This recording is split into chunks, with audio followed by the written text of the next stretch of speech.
Howdy haunts, and welcome to the first PRAGMAGICK episode of the year of the coyote, the year of the coyote, 2023. My magical number, 223. The music you are hearing right this second is from my new album I released on the new year. It's entitled Aspector, and it's under the moniker Ectogasm. The music was recorded and performed as a live-streamed audiomancy ritual or dim session for my hauntomancy workings as I explore in my haunt manual episodes. I decided to clean it up and create an unrealized film score. I named the tracks utilizing various cut-ups of my literary works and ideas, and the album is now on Bandcamp and will have a major release on all streaming platforms this month at some juncture. Also, look out for the next audio chapter of the Haunt Manual. The literary divisions of the chapter have already been released via my Substack at keatsross.substack.com. The following chat with Luxa Strata of the Occult podcast, Sam Shadow of ShadowZone Productions, and Miss J.J. Reine De Blanc was casted live late into the night on December 29th, 2022. We dipped into the raditudes of the multitudes of magnanimous creative works, personal transformations, all the while coyote-cackling about the missives, the mopes, and the mall. I have taken the time to meticulously hyperlink every project mentioned by any of us that was created in 2022. Everything we chat about should be listed, and the order that they were mentioned in the show notes below. I urge everyone to bask in the symphonic detritus of artistic dead skin as we glisten in the moon of new projects. Or, just check out all the links and subscribe to everyone, okay? Consider being a patron to get access to the multitudes of projects no one else gets, like the full Ectogasm album weeks before it was released, the entire Dakota Slim discography, Patreon-only streams, panels, the sacred and unsullied Discord, and all my crazy musings. Patreon.com/PRAGMAGICK. Oh, and for you podcast preferred types, I have fixed the Spotify glitch that seemed to have banished over 60 episodes of this here PRAGMAGICK podcast. So now, all old episodes are pouring in as I get to each one to fix. 2023 is the year of the coyote, and of the trickster creative abandon charged and haunted within us. So please join me, Luxa, Sam, and JJ as we relish and revel into the creative abandon that was 22 and now is 23. So slither hither, weirdos and witches.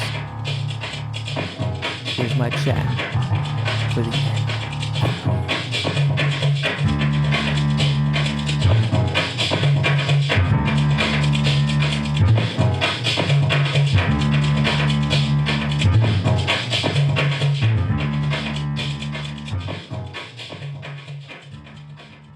PRAGMAGICK has always been an avenue for me to speak with people that inspire me. And sometimes, there's ebbs and flows of that. I had to reformat PRAGMAGICK to something that spoke more to me. So it was more of a creative outlet with things like the Haunt Manual and all of that, which we'll go into later. But also saving and kind of relishing interviews with people that really did sing to me this year. And on Halloween, one of those people was JJ of Reine De Blanc Jewelry. So welcome, JJ. Hello, hello. Thank you for having me on. Yeah, of course. Nice to be back. It always feels, I always feel so out of shape doing these things. It's funny if you don't just keep on it, keep it on.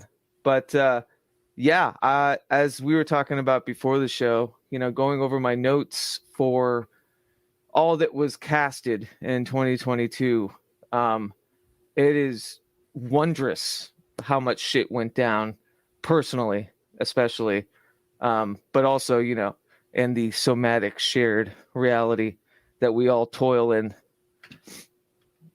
Right, right. It was oh man, just collectively and it just seemed like everything was just in a hyper mode, I would say. Yeah, a hyper normalized mode too, I think. Yeah. It was kind of this cadence of after everything that had been down, in 2020 and 2021, there was this weird cadence of my, shit floor was raised. So I don't really feel that much substrate underneath it anymore that I would have, maybe a couple of years ago. So um, it's definitely allowed me to kind of, pierce through that substrate and things that were maybe truly remarkable and not to get too bent out of shape about the things we cannot change, as they say, right? Yeah, well, that's, I think, been a huge lesson in these past almost 3 years now, is to really become malleable and become that silver surfer and ride the waves through all of these really unstable, uncertain times of both the collective and the personal stuff. Yeah. Gotta stay weak in the knees, I guess. Yeah. Well, it's a boat leg year for sure, or the Yeah. sea legs. But yeah, and it's just a smorgasbord of things that I was writing down. Not only, as I said in the beginning, of things that I created, but watched other people create too, that moved me and inspired me. And it felt like for the first time we could kind of, huff that ghost gas that's above that dark substrate a bit. And like really get back into this rhythm of what makes us as I don't want to sound all pretentious, but like as artists or creators, or being able to compartmentalize the stuff that would get into the way of that relationship, and yeah, kind of keep on keeping on.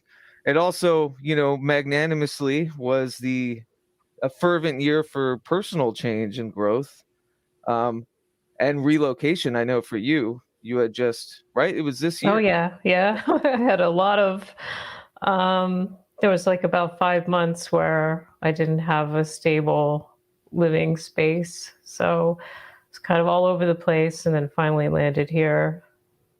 Yeah, A yeah. I lot of mean, big change. right. You hit it. You hit right before the polar vortex 2022. Oh, yes. Thank goodness. Yeah, but yeah. So, but at the same time, parallel to that, and I think this is going to be the constant theme with this entire show, whatever this is. There's no rhyme or reason, really. Just because I'm wearing a tie doesn't mean I know how to tie it, right? So we're gonna find out just how wavy these waters are that we're gonna be surfing, as you said. The Silver Surfer, those cosmic rays. Um, but you parallel to everything that was happening in your life, I feel like skyrocketed in a sense of your own creative endeavors and a lot of the passions. And I feel like your business, as it were, even though it is pretty much your artistic output, has done really well this year. And I feel I feel that, I feel copacetic to that as well. Like there's something we share there where Yeah, things you were. seem to have a great parallel to that as well. Yeah. Yeah. So was there, after this finding the landing, did you feel that kind of cascade of needing, you know, to finally find the rhythms of work again, or you were always kind of just surfing along that, right? Yeah, I really I was feeling that itch. I had to, it's really crucial for me to create constantly. I mean, I'm sure you understand the creativity is happening on many levels. A lot of it is a mental process. And so I always had things spinning in my head of things I wanted to get working on when I finally had a space to work in again. Um, and that kept me going. And I've tried to just constantly find ways to feel like I was still relevant, even though I couldn't really make anything during that time. I was, you know, in between living situations. Relevant to like your Just connection to. everything. Like for Yeah. me, because what I'm doing right now is really a big part of my income. Um, I feel like I have to keep on top of that as far as constantly posting things. Because people are very, you know, the attention span is non-existent basically these days. Maybe it's a little better in some sense, and other ways it's like worse than ever. So people will forget about you if you don't keep constantly, hey, I'm here. Like Interesting. just Yeah. showing it. So I felt like I had to constantly keep posting on Instagram and Twitter and all that, and kind of like recycling through my work to see what might still be appealing, and also for myself. I like to go back and revisit things that were probably really great ideas that I didn't spend enough time and attention on. So yeah, during all that time, I just was trying to find new ways to keep it going. And I was really ready to get out the gate and do stuff when I got here. And thankfully, I didn't really miss a beat, and things have just been going really pretty smoothly, really well, considering. I mean, when you're not able to work for 5 months or even longer, it's kind of scary and also frustrating. Yeah. So I'm thrilled that things are as good as they are at this point in the end of the year.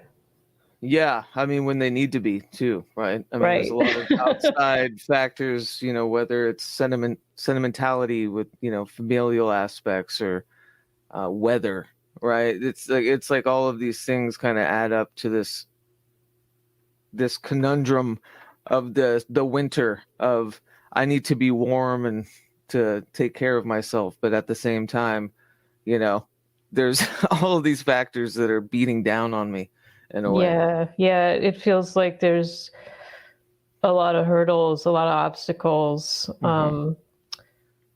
But that's another thing I've learned over the years is that life just keeps going. We can't just, like, there was a period, I'd say in 2020 and part of 2021 that I felt like I should just stop doing everything because why bother? The world's falling apart, which is not really that's not my usual spirit of things.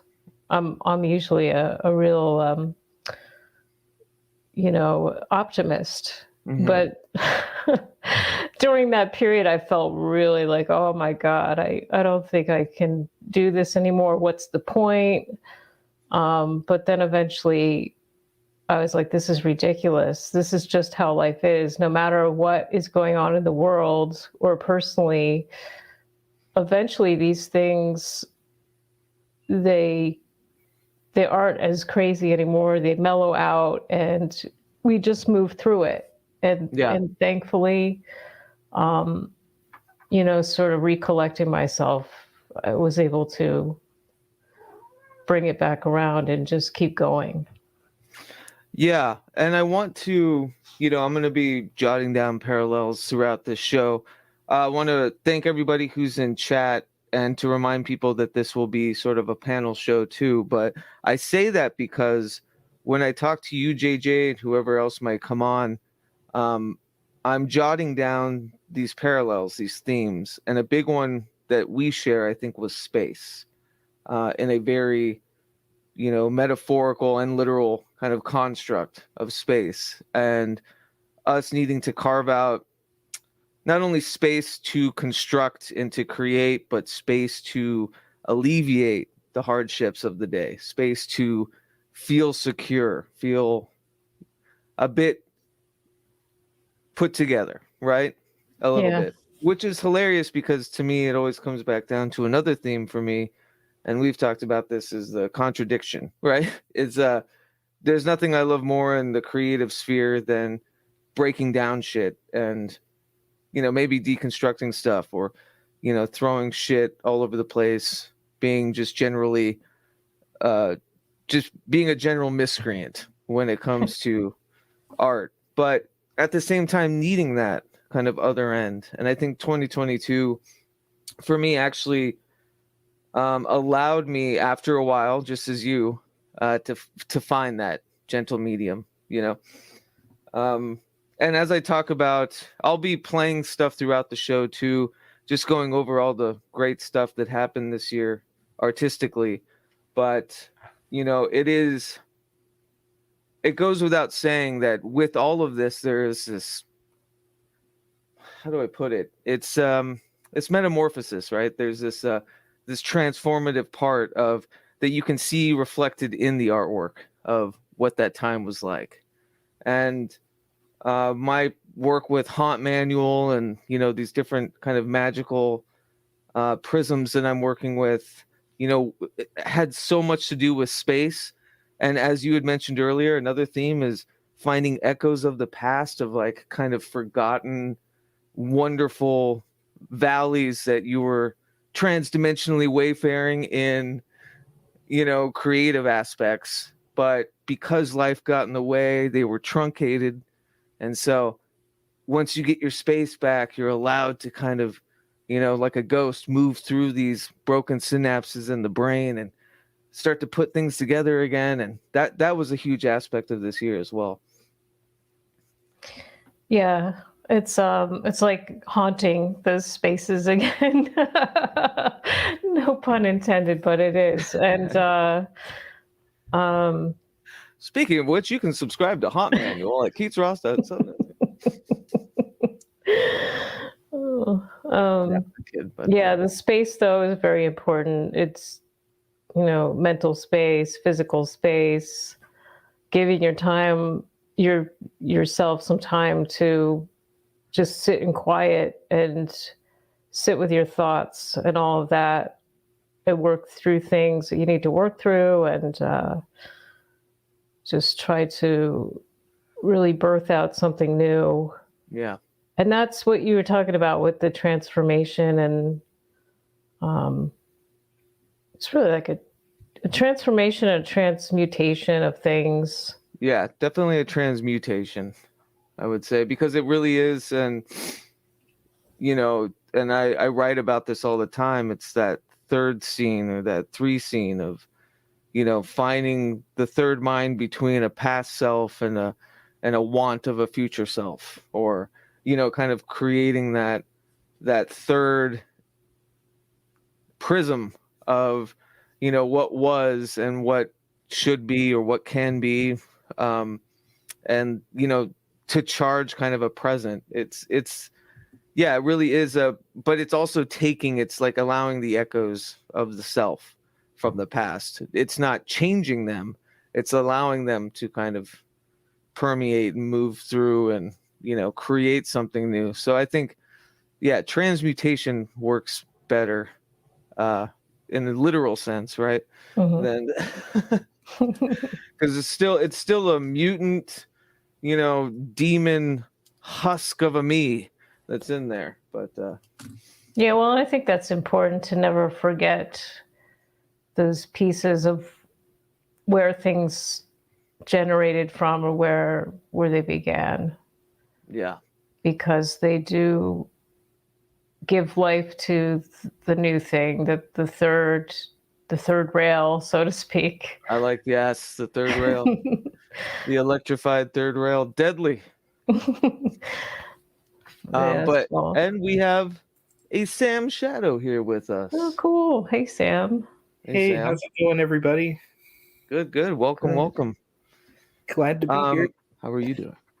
I'm doing good. I actually just finished up an awesome podcast with Michelle about plunderphonics and Nice. native land, and it was a lot of fun. Many laughs were had.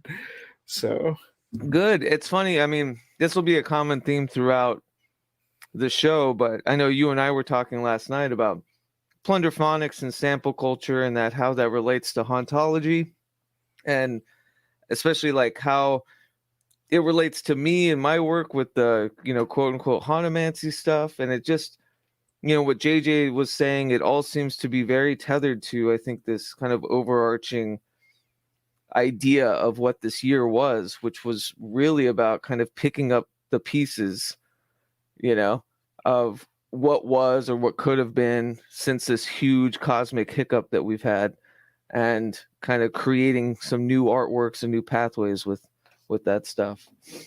So yeah, it's all tethered, man. It's all that's connected, totally true. man. I feel like a lot of pop culture music movements and production fads and everything, like they really do kind of fall into a cyclical nature. And I think and I was talking about this with Michelle, like there are certain plunderphonics albums like John Oswald Plexure that kind of like they feel like a time capsule of that decade. Like you listen to it, and you hear everybody from like Michael Jackson, Metallica, Prince, Madonna, whatever it might be, all in the same track, and like it's like the 90s in a nutshell, basically. And it is kind of like, I guess, its own pop culture hauntomancy because it lives in the public zeitgeist. And and they used it to create something new, and I think that's the big, as I was saying, with it is funny though, like, but here we are where now people can sample plunderphonics and create something new from the shards of the things that they created from, and the world turns, and it can keep going. The true self exists within the false self. Right. Yeah. As I said, I'm going to be playing stuff throughout the show. One of the things came up with you, Sam, specifically. Michelle Embry's in here. Hello, Jonaside, Jilly. Hopefully those that I sent the link out can join if they want to. But I did want to kind of go through a train here of how the year went. And I think the biggest one was the Honquinox. That's how we started, pretty much. For me, that's how 2022 started. After, some kind of devastating things, but we'll go into that later. Let's let everybody loosen up first, shall we? But the Honquinox was such an incredible coming together, a meeting of the mind, as they say, that I really, it's just such a great marker of what, I don't know how to put it. It casted the future ghost of what I hope will be moving into 2023 and what, I'm planning to do more on. But we are going to do the Honquinox again, and it'll be around the spring equinox. So everyone mark your calendars. But I wanted to play a piece of it, and I thought, Sam, if you wouldn't mind, I could play your wonderful documentary that you included. Yeah, if you'd like to. It's a tad bit long, so... So I'm going to skip through a bit, actually, because we're going to go through Honquinox and just certain parts that I have listed here. And those that might be listening, if I put this out as a podcast, like just how kind of joyous and fun this thing was that sparked this year. If you'll all let me, is that cool? Can I share one humorous thing about my submission on the Honquinox? I I remember like right whenever I got to share it with everybody, you put it on screen share and like everybody got really quiet, and right at that moment Stevie opened a beer. And I believe that's still in the video. Awesome. Yeah. No, that's perfect. But we'll talk about Stevie in a bit too. And I just want to remind everybody that, this isn't just a look back at things that have happened to me this past year. I am so lucky to have all of you as friends, collaborators. The work with We the Hollow that we do has really been buoyant for me and has, kept me afloat through a lot of the, the rough and tumbles of this year. So I thought, let's make it a bit of a celebration tonight of all the cool shit that we've done. I want to invite you on a journey somewhere between mind and spirit, to a language of colors which sometimes exists beyond the boundaries of words. A language received not by the ears but through the eyes. As we peel back the curtain of ordinary consciousness, we travel down a long forgotten road, shrouded by chaos and our oldest ancestral memories, where logic is undefined and the possibilities are endless.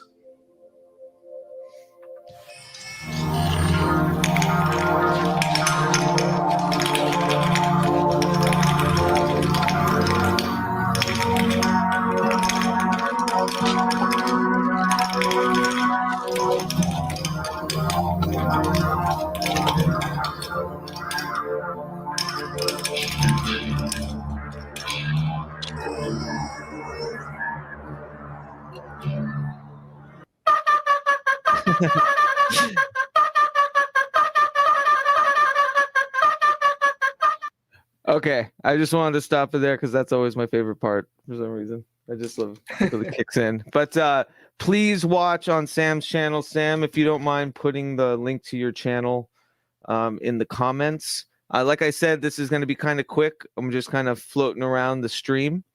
I do want to welcome Luxa. Hello. Hey, Luxa, how are you?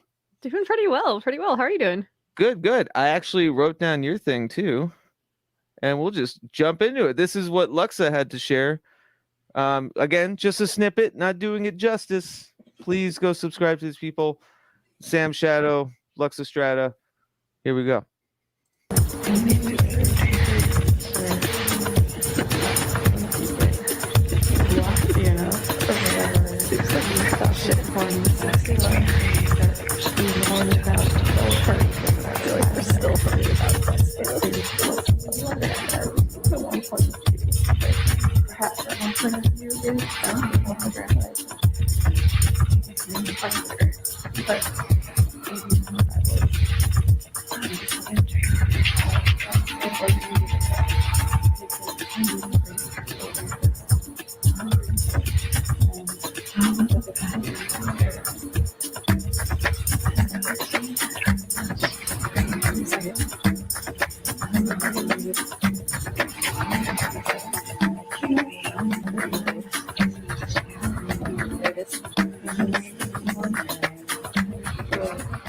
Again, amazing stuff.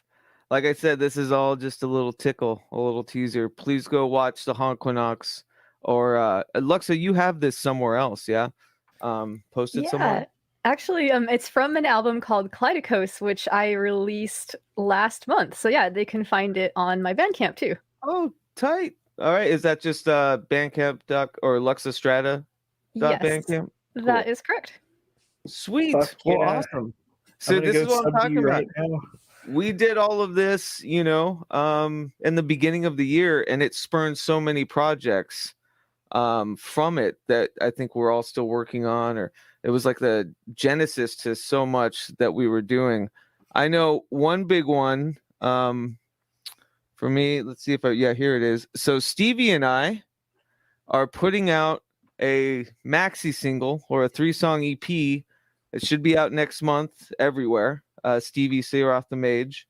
And it's going to be 3 songs that we've worked on since the audio sigil, and 2 that were kind of for Honquinox.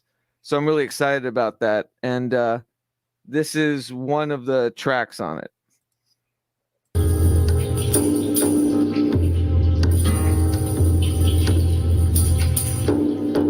The day begins, a beating heart. All the world is torn apart. Sorrow.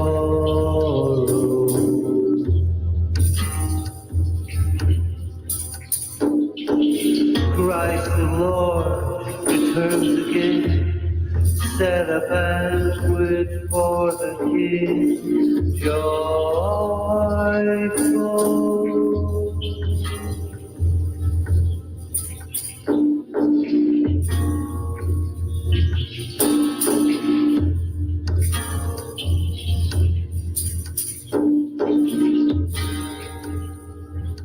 Yeah. So we are calling the project so far, it's called Dream Boys of the New Apocalypse, and that will be out. It's me doing the music, Stevie words and voice, and his luscious Scottish timbre. So that'll be exciting, and that'll be out next month. And yeah, I mean, this whole thing was just such a blast. It's insane. I'm pretty sure, and maybe, I don't know, Luxa, if you have had shows, or JJ or Sam, that have gone for 5 fucking hours. But I was, that was some endurance streaming. Yeah. I was putty after that. You know, a lot of big thing about this past year too is me understanding that I do have a snippet, a smidge of social anxiety. Just a touch. Yeah, I do too. Me Me as yeah. well. So that was a fun way to bring in the new year. You could also see, like, you know, me getting more and more just kind of beaten down of trying to do this thing throughout the thing. But the Honquinox was really amazing, and it was such a good torch bearing, you know, lightning strike for the rest of the year, which was, you know, in the Gregorian sense, 2022. So Totally. And I think like everybody, I think, was super impressed with the amount of stuff that you did, Keats, like in putting it all together and facilitating it. And yeah, I just really enjoyed seeing what everybody had to share. I was so impressed and super honored to be a part of it. Oh, of course. I mean, it was my favorite. Like, this was essentially what, you know, Haunt Manual, Jesus. What We the Hollowed was always supposed to be, which was just this, you know, kind of eclectic, anarchic, everyone shares their art, and it came to in this thing that, you know, I hope this next March we'll have another great feat, and knowing what I know now from the last one, and before that, where it was, what was it, the Saturday Sideshow, right, Sam? Yeah, that was kind of like our it's kind of like our proto version of Honquinox, to kind of give it a test run and work out all the bugs. Yeah, and as you can see, they're just going to keep getting better, because if you look back at the Saturday Sideshow, I think that's on Stevie's channel, but that was fun, and it's even funnier to watch now, knowing what we know. Very cool. Shout out to Stevie. I had a great time talking with him on his show a couple of weeks ago. It's very fun. It's nice to finally be able to sit down and chat and everything. And yeah, he's great. I knew it was going to be probably a little bit too late for him tonight. It is +7 hours from me, or early. Gods, I mean, it's probably super early in the morning. Yeah, but yeah, so yeah, the Haunt Manual, or geez, I keep doing that. So when you name everything Haunt, it gets really confusing. But the Honquinox really was a fantastic way to start the year, and it being on the spring equinox, I think it really set the tone for a lot of my creativity as far as what We the Hollowed is, and all of that. So that was a really great time really great thing to usher in the year, and then allow all of the craziness of the year to kind of envelop, you know. yeah. So I don't know. Luxa, you also, I know I'm trying to do this somewhat chronologically, but that's just not going to happen. But Luxa and the Green Mushroom Project just released the zine, Fuck Around and Find Out, which was a really cool thing. And I meant to pull that up here. But maybe you could talk a little bit about that, because that includes folks like Sam and I. Yeah, absolutely. So we were so stoked to be able to put this together and put it out. It's called Fuck Around and Find Out: Offerings of Magical Sovereignty from the Green Mushroom Project. And it's available for free download now at greenmushroomproject.com, or we can put a link in the show notes or whatever here. Yeah. And we're also hoping to get a paper copy, a paper version printed, but we're still working on getting the kinks worked out with the printers and everything. We were hoping to go with like a regular zine, but we had so many fucking awesome submissions that it turned into more of like a little book. So printing has been a little bit more involved than we imagined it might have been, but definitely not complaining about that, because we had so many fucking awesome submissions. So I just want to say thanks so much to everybody who sent stuff in, and people should definitely fucking check it out, because there's some really, really cool stuff in there.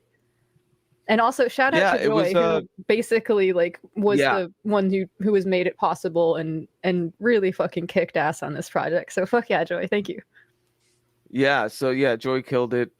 It really is probably about as big as a coffee table book, which I love, because it started out as a small idea, and it's almost a literal representation of how big and cool this thing got, because it is so packed, 64 pages, and it's a lot of fun to be around. And I do love just it's like a synchronous aspect too, but a parallel and a very like, tethered companionship between all of our little facets and fun, workings and communal stuff. So Green Mushroom Project lives. Fuck yeah. So please go check it out. Yeah, if people are curious, check out the website. Hit me up if you want to come hang out with us on Discord. We've got all kinds of stuff going on, rituals, workshops, chats, and stuff. So all kinds of shit. Hell yeah. Yeah.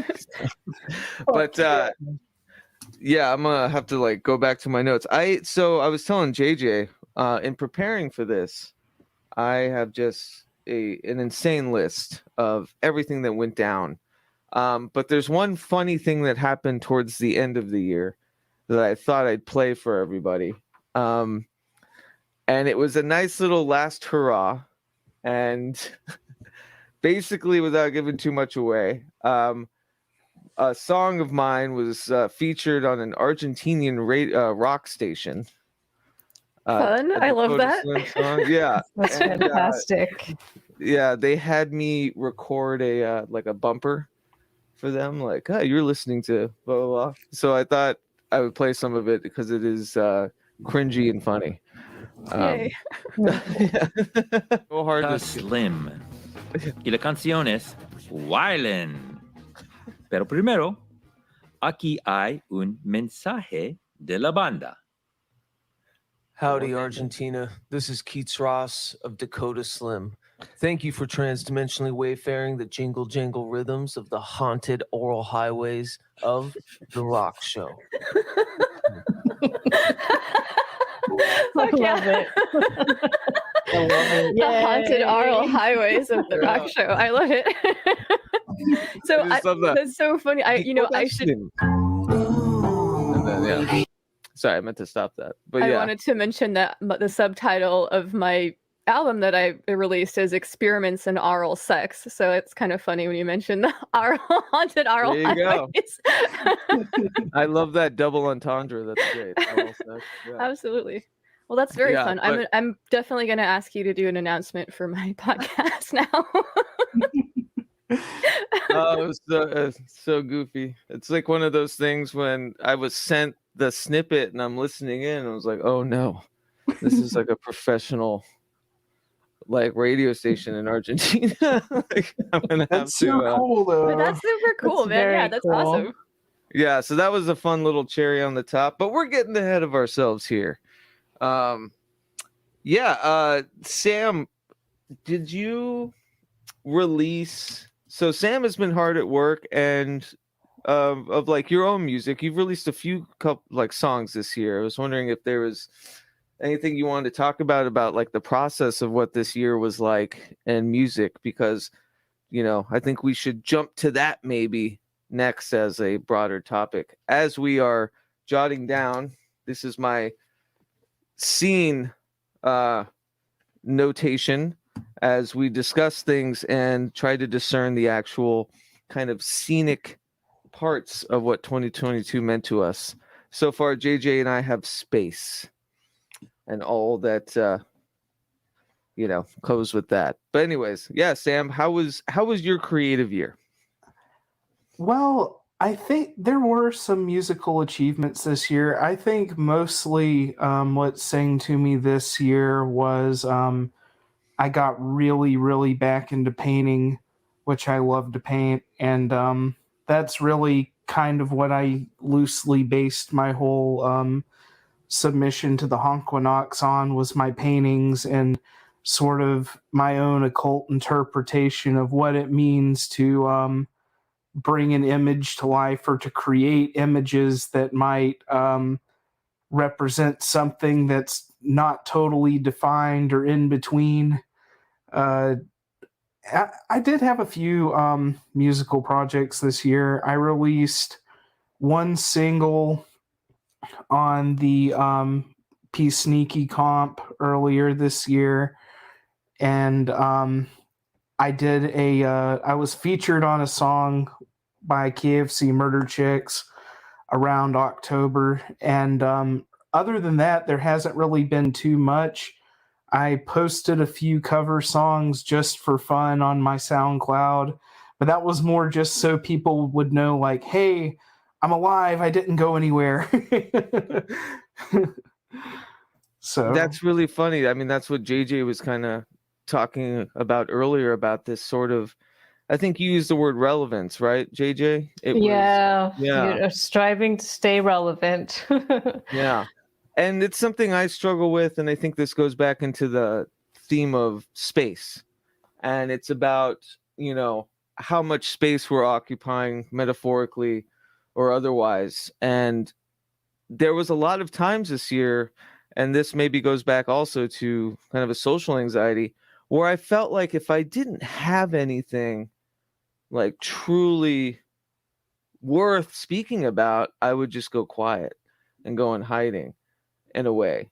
And it was almost like I felt that there was this not only a lack of space to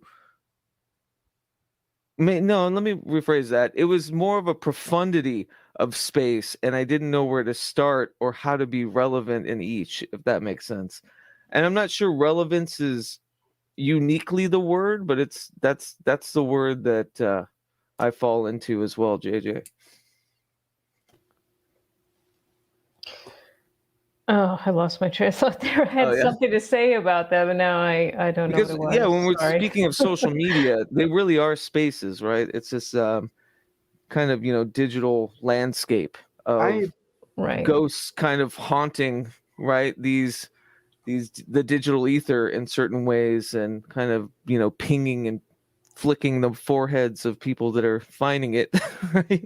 I think I was going to definitely relate to like what each of you were saying earlier, because JJ, I heard you mention like around 2020 you hit that like really low point, and I kind of did too. Like I kind of felt a little directionless for a while, and like you said, Keats, like I don't know, I just felt like because I didn't really have much to speak of at the time, like it wasn't that I was trying to self-seclude or anything, but I just felt like it was better to step back from the internet, from all that kind of stuff, and just be a little bit quiet. And now I'm trying to force myself to come out of that, because you don't want to get too comfortable and like hit that plateau of like complacency, I guess, which is the battle I'm fighting. But and that space that you carve out, right, to be silent starts to fill with your thoughts. I was trying to say before that, you just reminded me that vastness of space can feel so monstrous, like it's Yeah. devouring you if you let it. Sorry, Yeah. that's what I was trying to get at there before. No, that's absolutely right. And yeah, there's things. So I'm gonna jot that down because that is a reoccurring theme. Definitely, and especially in the social media landscape, I think with all that we do as well, creatively, it was really finding my space of it's okay to do something and not share it. Like, you know what I mean? It was like there was that struggle of if you're doing the collective like We the Hollowed, or if you're, you have a Patreon. PRAGMAGICK is a perfect example of this. Was I started to feel that I was getting convoluted in the space of I needed interviews just to kind of keep the train going, and I kind of lost sight of what PRAGMAGICK was always supposed to be, which was, even in my since 2017, 2018, when I started, and like the little bio box, it says, this is an audio grimoire. And I wasn't talking about like the magic and the creativity or the currents and stuff I was using. I was talking about things that started to just be a mess, and I wasn't really utilizing the things that I was learning. And so that was a whole reforming, is like figuring out what the space of PRAGMAGICK, like how I wanted that, what I wanted to fill that space with. And yeah, that was a big part of 2022 for me. I don't know if anyone shares something similar, but a lot of reformatting of what these creative currents and the spaces that they create, that was a big part. Yeah, well, there's a fine line between taking that space and just sitting and being quiet, and you don't want to just keep putting out fluff either and just go through the motions.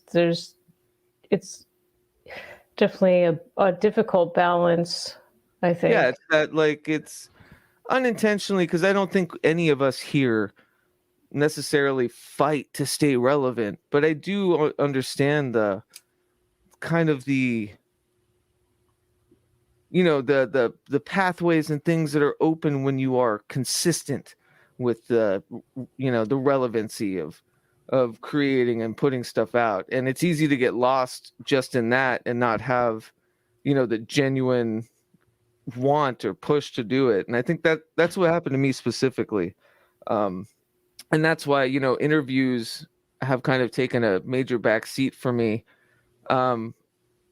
just because it definitely felt like I lost my way a little bit of I was trying to heat at that too much, if that makes sense. But yeah, so space, baby, still the big theme. Theme number one. All right, let's get some other themes going. It's all gonna come back down. It's like, all right, Spaceman 2022. All right.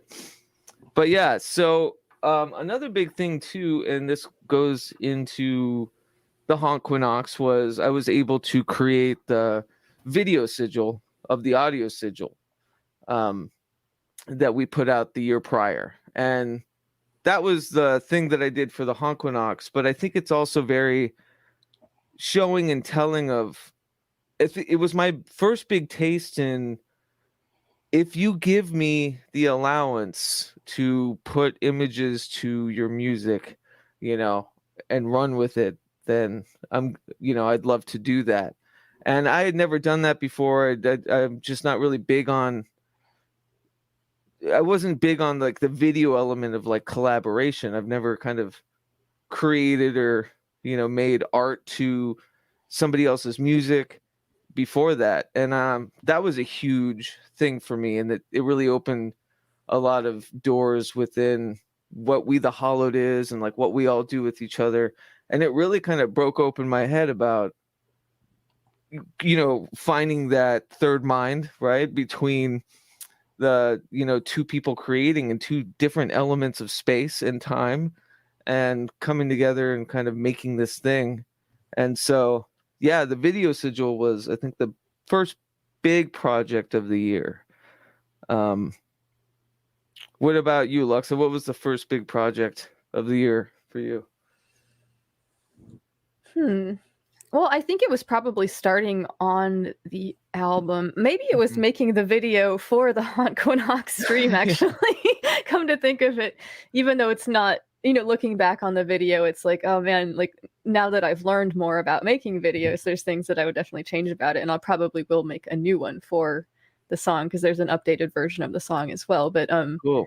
But yeah, and I love what you're saying about collaboration too, like kind of finding new avenues and stuff. And yeah, those videos that you made were super cool. And I'm tempted to ask you to make a music video for one of the songs on the album right now if you're. Well, if this you'd be was into it. Like all a major ploy for you to give me that opportunity. So oh, I thought it was a ploy on my part to come here. Who's playing who? No, I would. You decide. Yours.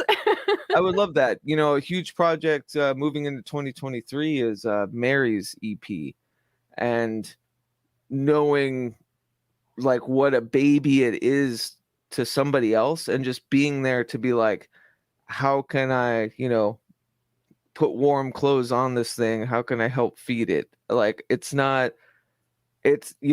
are the parent of this thing, but I want to help usher this into the world. And that, I think that goes back to the video sigil, which was it. You're probably not going to use these separately as tracks that you're going to upload or videos that you're going to upload, but I really enjoyed having the ability to create a thoroughfare between all of the different submissions, and trying hard not to, stampede on people's works and stuff. So yeah, I don't know where I was going with that. Oh, I do. Let's play some.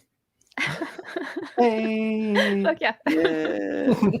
So this first one, Dr. Vanessa Sinclair, who we love, and this is her track. The physical part, beginning the lovingly, unconscious, small cuts, this point, sew 'em art into had, spaces that but essentially will. of In this traditional, beginning, repetition, the silent monitor small of tasks, cut to signals or spaces signs that or beginning in synchronicities, this lovingly, not to have all the repetition, medical sew 'em into practitioners and small cuts therapists as well. write them off as Space if beyond they're that, like going down this in road this light, toward so psychosis.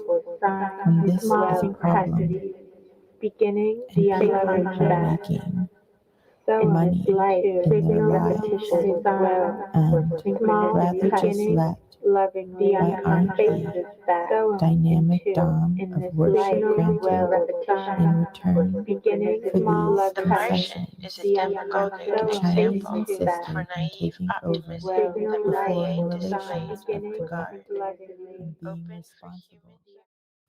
The full video sigil is on the PRAGMAGICK channel. I implore folks to check it out.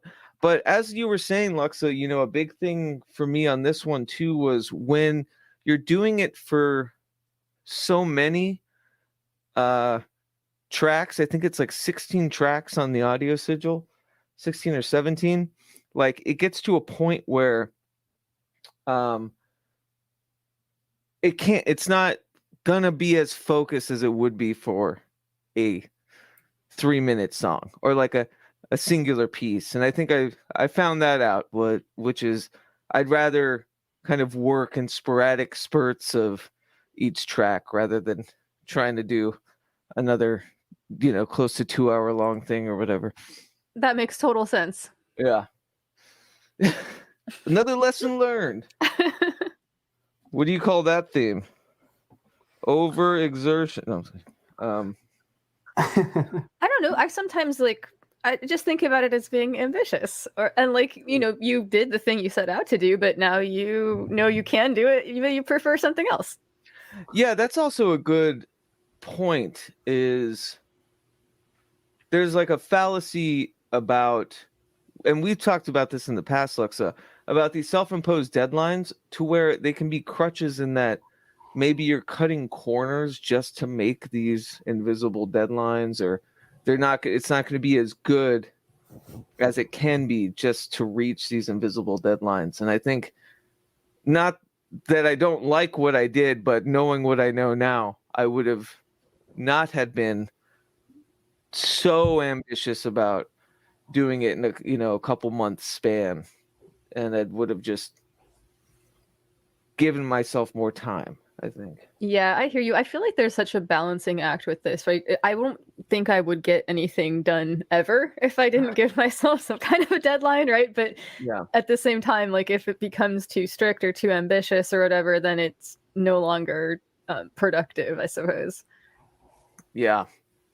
What about you? Like, I have the sorry. paradox though of if I set a deadline for myself, I'll like fixate on it too much and give myself anxiety, and then I never finish the project. So, Yes, that can sometimes happen too, honestly, for sure. Sometimes I'll tell other people, like I'll announce like this is going to be out this time, and I'll do my best to like have that be the hard deadline. Every once in a while it doesn't work out, but like it seems like if I commit to it by telling other people, it seems to help. I don't know though. So do you think, well, because this also correlates to space, giving yourself enough space to do things, but I mean it really is time, right? And I think I was joking when I said overexertion, but that's a real worry, especially with the Ouroboros of being stressed out about creative work and reaching deadlines, and having that kind of infect the actual work, and the cycle continues. And so I think that it depends on like what kind of a person you're. Like some people do seem to work really well under pressure and stuff, and that's kind of like they feed. I'm kind of like that. Like it seems like if there's a little bit of pressure, I do better. If it's not a big deal, I might never fucking do it. So I don't know. Right. Oh, also, this relates is other people. Other people give me an impetus that helps me trudge through it. Like, with the video sigil or Honquinox or any of these big, collaborative things, in a sense, like I don't want to disappoint even more, Mm-hmm. So and it's never a negative. It's not like the infection I was talking about earlier. It's more of it gives me like a bigger gusto to push on and work through things, especially when it's, collaborating with people that you respect and you love, and there's great, artistic influence in what they do, and you know what I mean? So it's almost a kick in the pants rather than it's that Ouroboros I was talking about. Well, Yeah, for me, absolutely. I meant before, I guess, that it helps me hold myself accountable to see the projects through. When I'm like posting a work in progress, I feel like I have to finish now because people have seen, they want to see what's going to happen next, that kind of thing. So it helps me if I share it with other people to stick to it instead of just like, get around to this later, It's that deadline thing, but in a way, the sort of echo chamber or whatever of other people looking at it.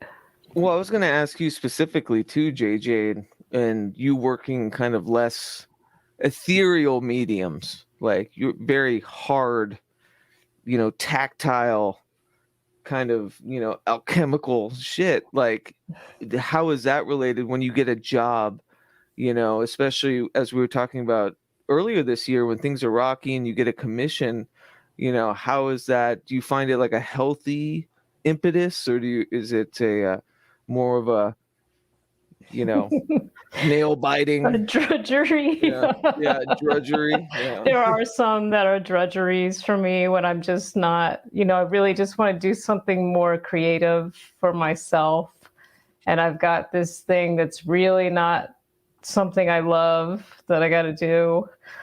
It can be very difficult, but I've learned to sort of pad my lead times with people, so to give myself that extra space that I know I'm going to probably need, because Yeah. you know, I don't ever want to be late with something for That's a the client. thing. Like, even if you don't have deadlines, I feel like some sort of time management is still like necessary, and giving yourself that space is necessary. I don't know, because like I forget exactly where I was going with that. I'm sorry, and I totally interrupted you. How dare It's you? okay. No, I think that's a I great had a point. brain fart earlier, so don't worry about it. But the thing about time management's a really great point. That's something that I've been working on a lot recently. I've been doing some kind of like planetary work with Saturn to try to like basically get my shit together. um, To eat your children? delicious. Yeah. But sometimes you gotta. Sometimes Yeah. you must kill your baby. That's you. Kill your But yeah. darlings. It's true, but then sometimes you have to learn when to sacrifice a project in order to make something new. That's something that Right. happened to me this year, Keats, because Right. I won't talk about it too much because like it's never going to happen now, but I started on this project. I started on this concept album, and I just got way too lost in the sauce. And now I've got like 3 or 4 songs that don't really fit with anything else. It's something And- else. Now you got 2 records. Well, it was important to kind of make that discernment, though, because I had to say, like, and maybe this goes with the time management thing, like, I had to realize, like, one, I can't do everything. It's impossible as bad as I want to do everything. So I have to choose to focus my time on the projects that are most important to me. And it really just like ate at me, that was like, but I don't know. I don't consider it wasted time because I did learn something while making it. So I had the benefit of knowledge.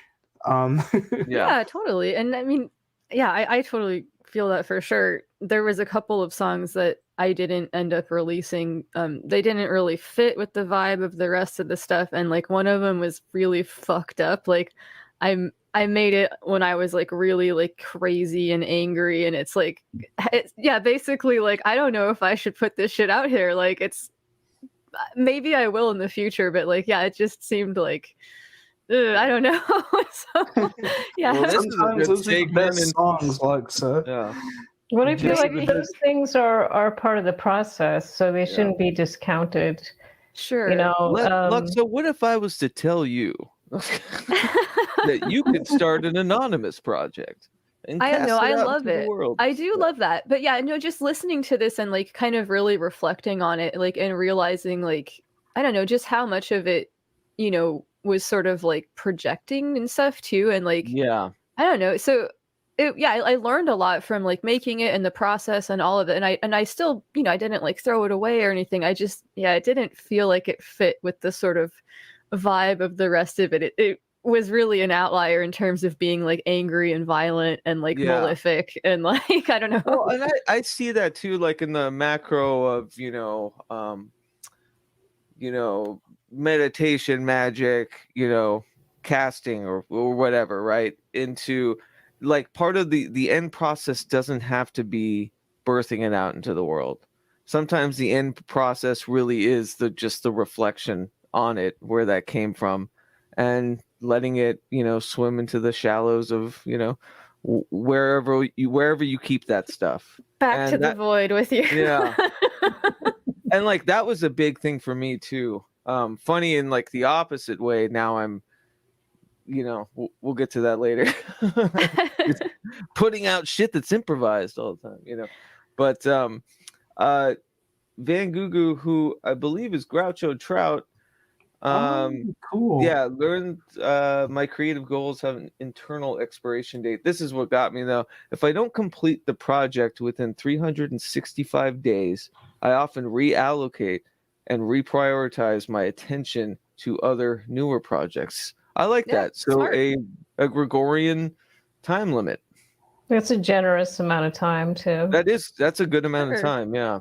I And mean, when you look, yeah. when we look at like strategies for time management and stuff, I'm a nerd. I totally have done this before. And like Mhm.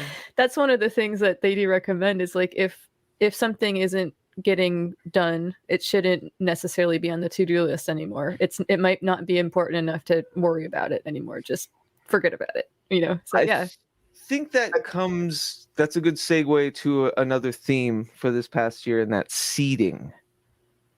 Actually, instead of needing the kind of like quick turnaround, combustible, blah blah blah, I learned very well, more so, not very well, like not as good as anyone else or anything, but I learned for myself very well how to seed things, how to plant and tend and water and kind of work on, small bits. So, and one of those things, with Groucho's 365-day limit, one of the things that I've been seeding for over a decade, and that's my long form fiction book, Zozobra.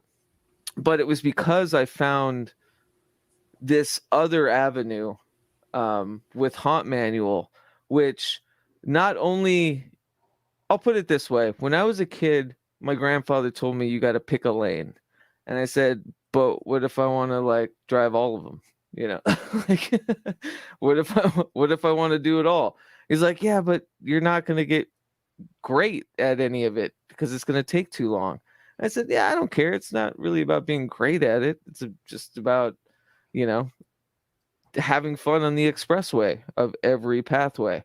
And what I found was Haunt Manual, like I found an avenue in that sense to do it, where, monthly, it's a living kind of thing where I can post literature, I post, fiction, everything that correlates, everything is tethered. I do a monthly improvised audiomancy stream, which has given me more creative original music than my long and dark nights into the fucking soul of, writing actual songs, right? Like, it's given me all of these avenues to do that. And I find that when you figure out, the certain garden of what to seed, like that has been really beneficial to me. Really beneficial. Of, I don't need to just ex-nay all of these various things that I've always wanted to do, but obviously, yeah, having the prioritization to realize, wow, because I'm working on this, this multimedia grimoire thing, it is inspired me to write more in Zozobra, which is the fiction, which is inspired this, which is inspired that. And I think that was the big thing, was like, maybe it's not seeding, it's finding, the water bucket, like with the right amount of drippage. I think that's the lesson I want to carry with me into next year, though, Keats. Yeah. If I could take something creatively with me into 2023, which I feel it in my bones, like I don't know what it's going to be, and that's the scariest part, but I have a feeling 2023 is going to be a very musical and artistic year for everybody. And going back to what you said about the Honquinox earlier and editing the audio sigil, which I know for a fact had to be painstakingly hard. It made me think of my own submission with all the stop frame animation and stuff I did in it, and all the jump cuts, and like I probably spent 3 or 4 entire days putting that thing together, and I think I love it, and I learned a lot of stuff by submitting that. Like, I don't regret that at all. But I think what I'm learning, and also with music, is that, right now I'm trying to complete this album. And I think, like, once I complete an album, instead of focusing on a 16-minute video with a bunch of stop frame, or instead of focusing on a concept or an idea of 10 songs, I think it would be better to do singles or 1 or 2 songs, or do like a 3-minute video or a 4-minute video with stop frame, and I think it'll be in this type of pacing, like that I find my groove and I allow myself to create things without overwhelming myself and like not getting anything done. And as far as like doing different things in different lanes, like I personally do believe you can do it all. Like I'm hard-headed like that too. Like, and you never really know when Like it's I said, going too, to. like Tom Bien as well, also meaning I'm hard-headed or hard-headed. I get you. If you would have went to 2021 and said, "Hey, in 2022 you're going to do like 10 paintings this year," like I would have never premeditated that. I don't even know what inspired me to do that. I think I was just in town one day and I went to Michael's and dropped like $50, and that was like the domino effect that sent me down that path. Yeah, I'm with you. You actually kind of re-inspired me to, get back in drawing and sketching, because your paintings this year are fucking incredible. And I'm really sad about the one that was lost, that was on your way to Michelle's. That was hard, but at the same time I was like, yeah, but what a great lesson in there that I don't want to even deal with. The lesson is never ship with a company that doesn't have insured packaging. Yeah. Well, and Eric Millar said hi. Who? Hey, Eric. Greetings. Can't say enough about. Just cannot say enough about. Big love to Eric. What Eric was showing, I'll show this. A big thing with talk about some inspiring artwork. Absolutely. Yeah, so a big thing with Eric, and he helped me kind of redesign the We the Hollowed site. So that was a big thing, because we had kept the We the Hollowed, me slaving over coding and doing all the stupid WordPress stuff. We had kept that for a really long time. And this year, I think because of how copacetic it was especially about visual art, and just Eric being a fucking maestro with probably two of the best works I think he's ever put out this year, with the No Gods But My Own stuff, and especially the Assemblage of Disparate Parts. It was time for a change. Like, this shit got real. And now this site is, I don't know why it stalled, but yeah. So we changed it all, and of course, it starts with this. That was a really big thing, I think, was, what you were saying, Sam, about I didn't ascertain that the visual element, or a kind of design aesthetic, would be such a big part of me. I just didn't understand that just wasn't in the cards for what I was casting. But it was drawing, art, painting, breaking out my grandmother's paints. It barked for some reason, and I think a lot of it had to do with you and Eric and all the folks that we hang with. Here's Eric's awesome flight interpretations. This beautiful little Pato, Fuck yeah. And I should say too that Eric J. Millar has some stuff in the Fuck Around and Find Out zine, so definitely check that. He certainly does. Too. So yeah, look, yeah. He fucked around and found out. He fucked around, but did he find out? Only he knows. Yeah. Let us know, Eric. If you fuck around at home, you're gonna find out too. So another theme I keep coming back down to is this kind of cross-pollination between artists and all of us in our different avenues or things that we do. Some of them shared, some of them not, have been incredibly inspirational this year. It was, always my intention to discuss all of that, for an end of the year stream, how much amazing, crazy shit we've all been a part of. And Sam, your paintings were fucking next level. I hope can you send me a link to put on the send me a link in private to put on the screen, especially For sure. yeah. Give me Yeah, one I'll let you sec. choose. Yeah, but just They really are incredible cool. shit. Yeah, just Yeah. really, really cool. Like, just so much, like, there's so much motion and sort of like life in them, I guess. Like, like there's a lot of like, you know, some art when you look at it, like it has a sort of like the character of it like jumps out at you. And yeah, these are definitely like that. They're definitely very alive feeling to me, at least when I Yeah. look at them.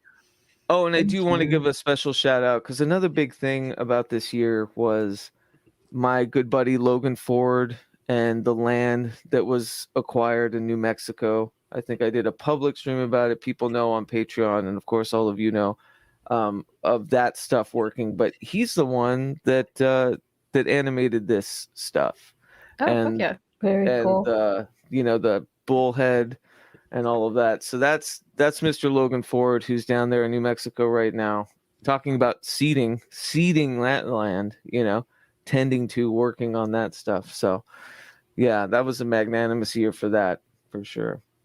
Oh, here we go. Got a deviant art. All right. Yes. Okay, so this one in particular is my favorite, but I'm biased. So this I'm is Sam's highly stuff. excited to see which one it is. You're gonna judge me. I'll judge the fuck out of you, Keats. We're judging you anyway, Keats. No. Just silently. Just silently. I love the I've crystal carved out a gun. space for you to judge me. Oh yeah, that's Oh, great. Yeah, I love it. Yeah, R.I.P. 3 Dogs. 3 dogs. This is I the know. one that I sent to Michelle for Callie's birthday, and stupid UPS lost it. Oh. But let's talk about that. Here's another theme, especially when it comes to artwork, whether it's, you know, what JJ does with, you know, her metalsmithing, or, you know, any of us do in any kind of medium. Sam, you had figured out a way to get that textile that's within the dog figures on the painting with cellophane, right? That was something new this year that you just kind of discovered. I did. What I usually do is I'll take a canvas and I'll put like maybe 5 or 6 different colors all over it. And I tried all kinds of different things. Like I've tried sponges, Brillo pads. I think the one that really stuck with me was the cellophane. For whatever reason, I would just like crinkle it into a wad and stamp it all over the page, so it gave this really smooth, almost tie-dye kind of texture. And then I would usually take one really solid opaque color. In this case it was green, and that's what I would use. So instead of like painting to fill in a shape, like instead of painting an apple where I'm using like the color red to paint in the shape of an apple, I'm using the background color and painting around the apple, if that makes any sense. Sure. Not at all, but I love it. No, just like painting with the negative space or whatever. Yeah, like, yeah. Exactly. Yeah, Yeah. you nailed it. Just basically finding that really good solid opaque color to make the negative space after I've prepped my canvas. And Yeah, I love it's this fucking one. beautiful. And so this reminds me too, I think here's the third theme. If we have space, maybe time, it's new ways of doing things. Give me a shorthand word for that. We'll call it you know, new tools, or, you know, new tactics. I New, want to say innovation, but that sounds so gross innovation. and corporate-y. Yeah, Like, yeah. innovation, synergy. It's good though. It's appropriate.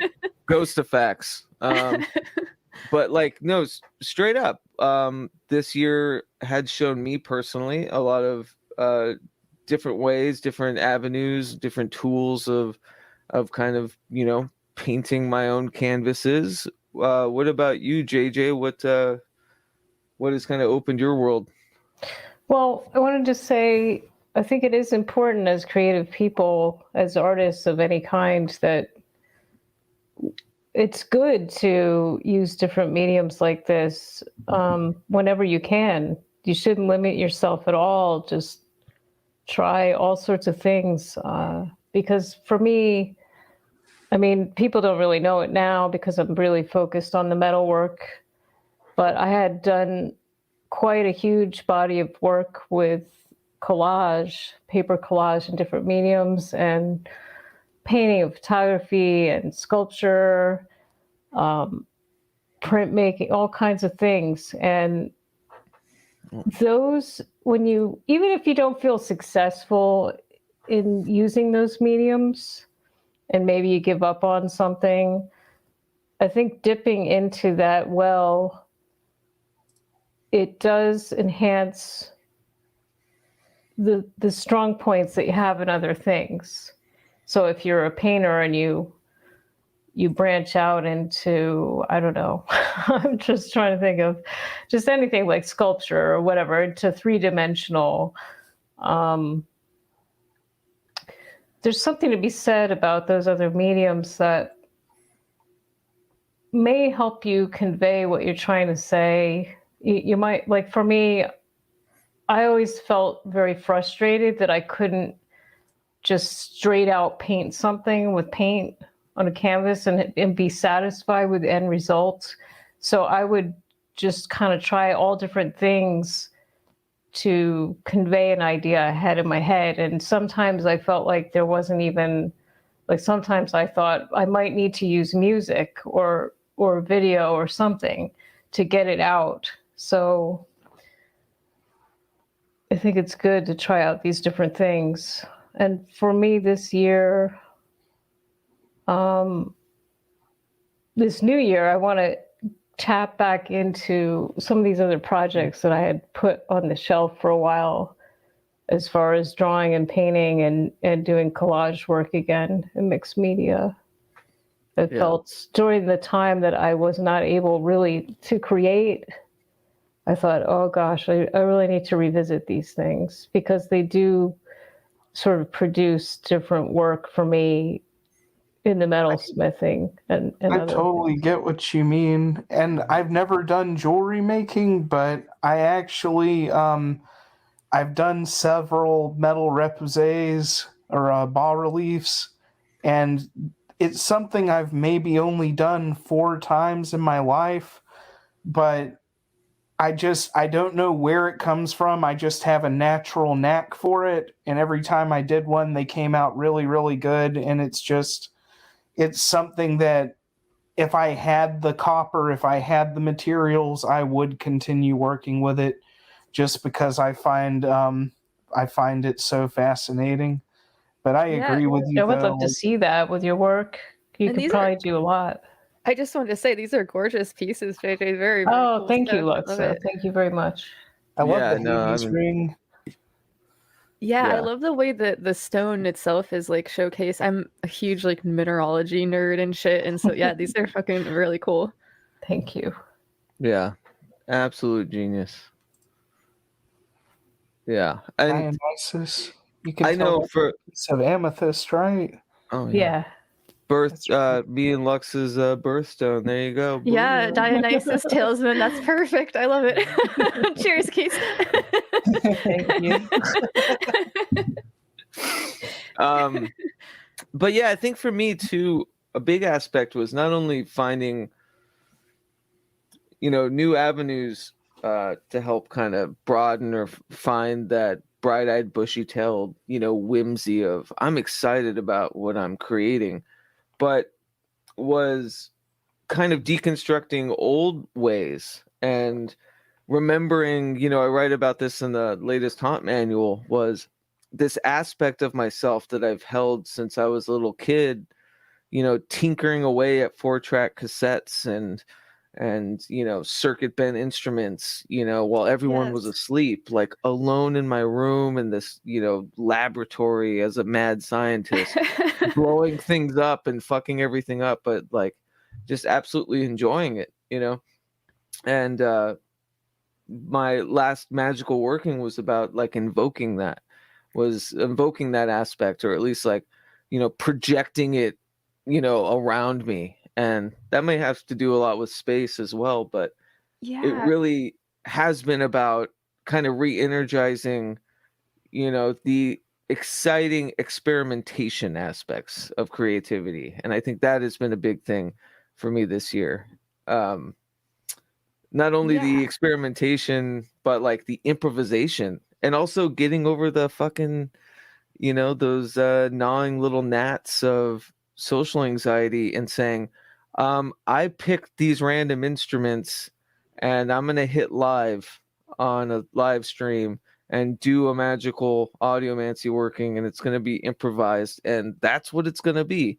Now, don't get me wrong. I have not privated, but I have unlisted some of them, but that was mainly due to like sound quality or something, because it really was an experiment in figuring it out. But that opened up a whole new thing for me. That was like such a refreshing get out of my head. I'm not writing these really, whatever the Dakota Slim albums are. Like, it wasn't that. This was of a combustible source that, sprung out of me at that moment, that if I can tidy up a little bit and maybe EQ a little, like, that's a whole new musical project. And so that's what's coming out on the 1st of 2023 is an album of that. And it was all from kind of the improvised audiomancy stuff that I've been doing with Haunt Manual. Excuse me. Okay, that sounds very cool. That's Hell fantastic. Yeah. I think, I was gonna say... that's what I'm talking about is experimenting and getting those juices flowing. And even if it doesn't feel like you're getting anywhere, you put all those pieces together and you have something. You have something new. Yeah, absolutely. I was going to say too, I really liked what you brought up about, I think we've spoken about this before, and I think you might have contextualized it as being nostalgiamancy, like this idea of getting back to this part of yourself, this kind of childlike part that is just curious and wanting to explore this medium and not really worrying about the outcome and just playing, and I think there's a lot of power in that, and that's something that I've been trying to work on, and I think I'm going to try to make that one of my creative focuses in the next year, is trying to cultivate that more. Yeah, and I think nostalgiamancy works with that because it's more of a sentiment instead of a time travel escapade, right? I write in Haunt Manual, like the first working was about invoking a certain time in my life, like a prism of self.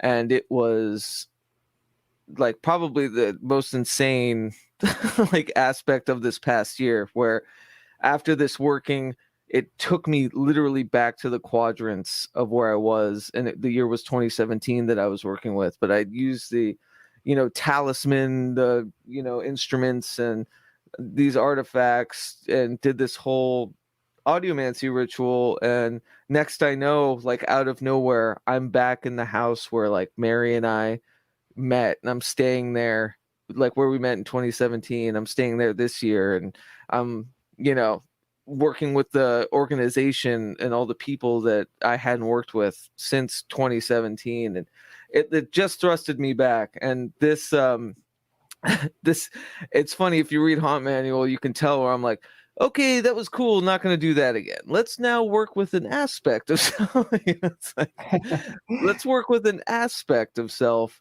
and not a almost like a literal prism of self or where I was, because with that comes a lot of the bad that was there too, and all of that. But that totally makes sense. Yeah. Okay. Yeah, and I think like the nostalgiamancy in that aspect makes sense for what this is kind of, like a sentimentality of like an aspect or a whispering memory. It's not like an actual, the year was 2017. But yeah, that's been a big thing, and that's where I am now, and that's really about almost charging the present, though. In this sense, I like where I am. I like the way things had turned out this year. It was very raucous, I almost relocated to Portland, but I was down there for a full month and working in the wilderness, dealing with that working that I had done, and somehow, got a way to get out of there and to come back home and to understand that I do believe this is home, and to go back to space, like to be back amongst, the dimming room or my space where I do these things. And I was like, I want to keep that. I want to charge things that help facilitate and stabilize that, while also getting me back into like the fun of experimentation. And so that's like the present working, right?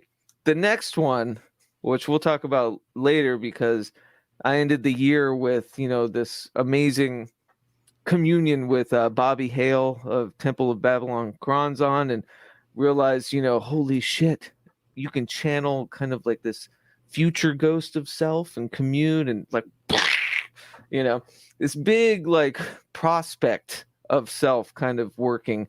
But for now, I'm good. I'd like to sit here a little bit, But yeah. But enough about me. No. But anyways, speaking and kind of piggybacking, I thought I'd play this. So I did edit down. Patreon members have it. They have it in one full album, but the last working that I did, the Audiomancy working, which invoked the aspectra, or the aspect of self that I was talking about, the present, the tools, every dim session, every Audiomancy session uses tools or artifacts that, are intentful to the working. And this one, I couldn't use what I had used in the 2017 one. And to get me back into me toiling away at cassettes and circuit bent stuff when I was a kid, and to keep that aspect, like I worked with a Casio this time and a cassette player and, cassette recorded things. And after doing this, I realized, if I trimmed it down, if I edited a bit, maybe rearrange things and made it look almost, or like sound almost, as an unrealized film score. That's what I've been calling it. It's like an unrealized film score, because like I'll have the main title theme and then it'll come up later. But just a little bit of cleaning, not very much editing at all. That I realized that I had opened up the synapse, like what JJ was saying about, old truncated ideas that were kind of left to the side. And I fucking realized, like, holy shit, this is what I wanted to do for years, as this project. And this is the main title theme from it. And this will be out everywhere on New Year's Day. And I'm still working with the Gematria and with, Groucho Trout and Bobby Hale on me choosing a certain name for it. But so far it's been Ectogasm, because that's the name that I've actually kept and have been using since 2014. Just never did anything with. And so here it is.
But yeah, that's That's taken from the live Haunt Manual Audiomancy stream that is now that now womps after some EQing.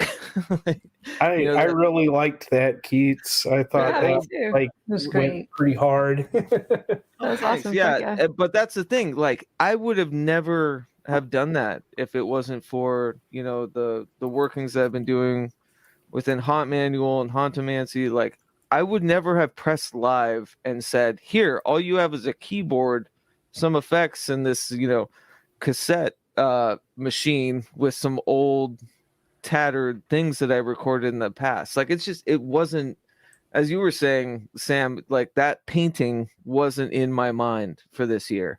But here we are, and now that's a venture that I had forgotten about that's going to be something in 2023. So yeah. I would love to see Dakota Slim surprise everybody with like an IDM industrial album. Major Wampage. Yeah.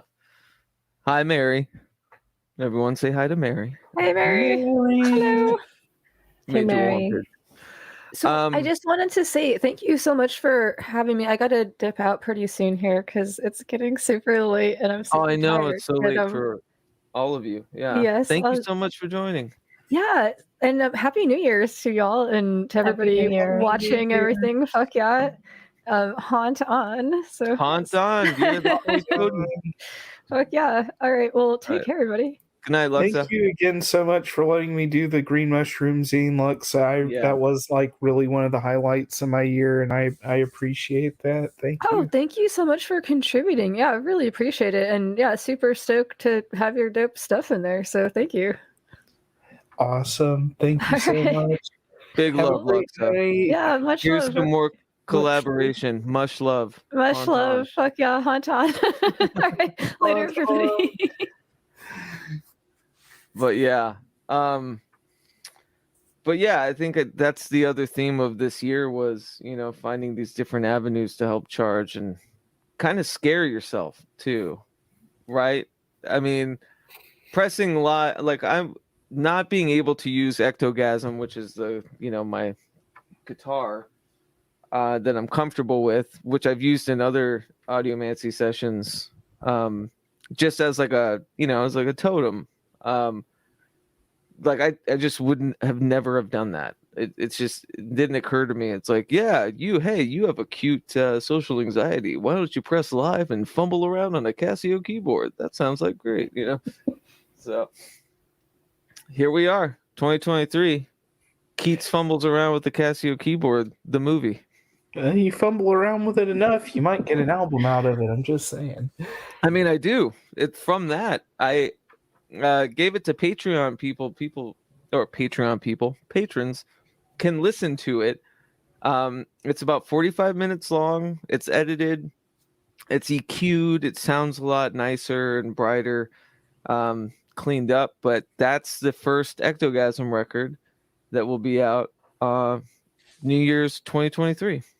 So yeah, that's how I'm starting the New Year's. That is fucking awesome. And that's a hell of a way to ride into 2023, I think. It's just the pastiche of having the unknown qualities of it, right? Which made so much sense in 2022, which was now that we have the space, now that we can kind of afford the time, now that, we can carve out these parts of ourselves and figure out these aspects that we want to keep moving forward.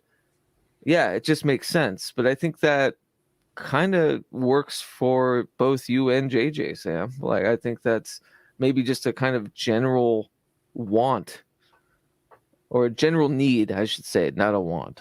Let's be specific. Want and need. Yeah. Did you say that was the opening? Yeah, in the actual session, that's about 38 minutes in, but I made it so that's the main titles of the Fakes film score. And I gave them like scene names. And that's another thing. It helped me work with kind of cut-ups. And I constructed this false film score around like what the soundtrack names are. Like Darrow, You're Bleeding, you know, or it's like titles of songs. But if you read it, you'd be like, I can kind of see a film just in the titles of how it's sequenced. So I put that as what a lot of film scores do and a lot of soundtracks. They'll put the main titles, even though it's out of sequence, as the first track, and then it'll come back later. That's great. So- I love it. It's I put in the chat, it sounds like a heartbeat to me in the beginning, and it sort of Yeah. gave me this visual in my head of something coming to life and Yeah. then, you know, growing and growing as it went along. Yeah. I love that. That makes perfect sense.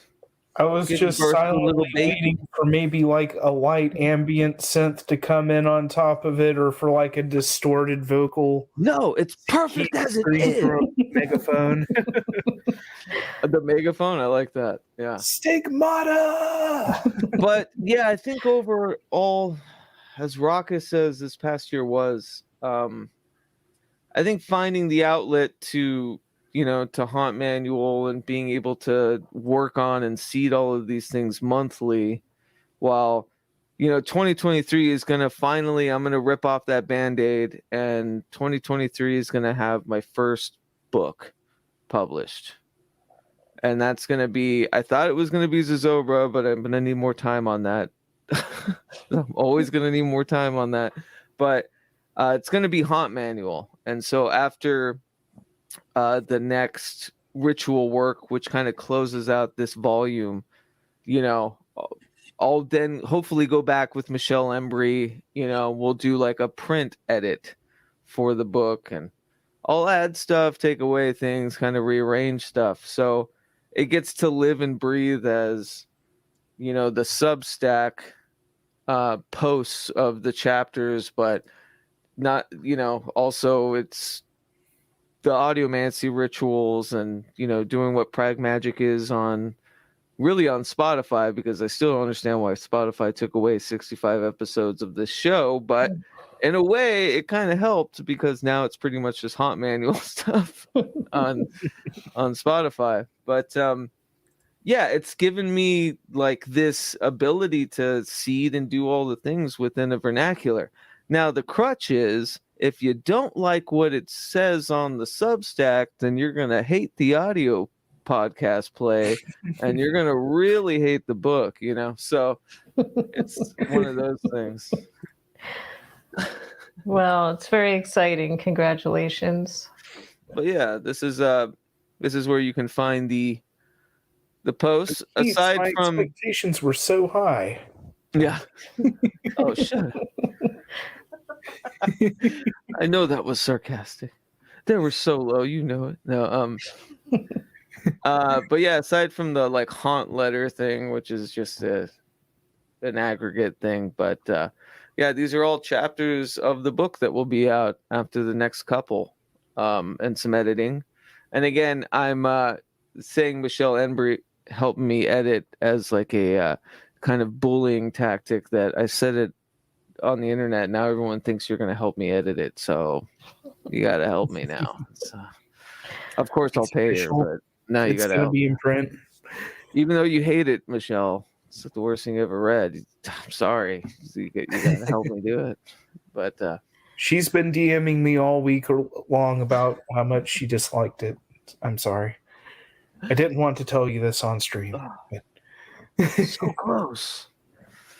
But yeah, so, you know, I don't believe in resolutions or anything. That's why it was so important to talk about what's going to continue and like what we're going to do next year, you know, or what will be, what we can tentatively say, like, no, that's going to happen. It's, you know, I'm already working towards that. It's not some far-fetched thing, because I could sit here all day and say, hey, I'd like to, you know, stop drinking white wine, even though I've cut out liquor. I've had a full year without liquor, so there's that harm reduction, baby.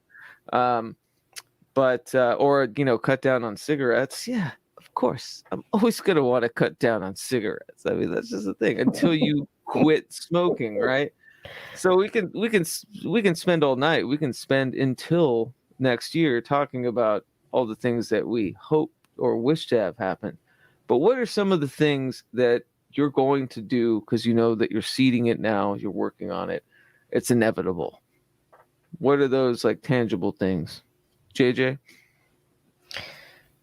Oh, the tangible things. Well, gosh, I'm not even sure I can put it into words. I mean, like I said before, I definitely plan to revisit some of the other visual arts. And I actually, speaking of seeding, I did sort of dabble around with some copper mesh in the summertime that I wanted to. That's one of the things I kind of started it and put on the sideline, but I plan to continue to make sort of more. It's going to be a cross between apparel and jewelry. Ooh. Sort of more Nice. wearable metal stuff. You have my curiosity. But these are things that there are a lot of these projects that I wanted to get on, 3 or 4 years ago that I just couldn't. Life was really thrown at me for a long time. And now I've got I feel like I have some comfortable time to play around with those things again. So that's definitely something I'm going to work on this next year and try to incorporate different mixed mediums try, you're gonna. Well, right? I'm gonna, yeah. I mean, we'll see what happens, but it's definitely my intent to be doing that because I started it already. Okay, what about outside of just like life is creative, life is art, but outside of just, that vernacular of that sort of like literal creativity, what about, you in Chicago? Like, what are your plans for, kind of blending your new life, having your first full new year in Chicago? What's that going to look like? Well, that's a great question. I think I need to get out and explore more. I've just been still sitting in this apartment for the entire, I got here around the middle of September and I barely get out. So when it's warmer, I want to get out and explore and kind of meet some people and check out the art scene here and get more involved in community stuff with the creative arts. A lot of what brought you out there was a wonderful art scene, especially for what your metallurgy and all that. Am I correct? I wouldn't say that necessarily. Well, I mean, it's good. I knew that was a part of it. And I really, for me, the live-work situation was the most important thing, but it doesn't hurt that those things are here and thriving. Mm-hmm. So I'm going to spend some time getting to know the area better and doing a little bit of, I hate use the word outreach or whatever, but just check out what's happening in the art scene because I really have very little clue. And I'm sure there's a lot of wonderful stuff. So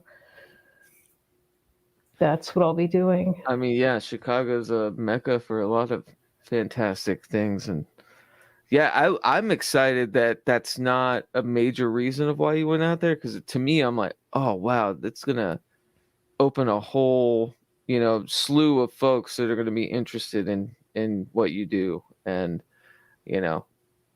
so to me, that sounds exciting as hell.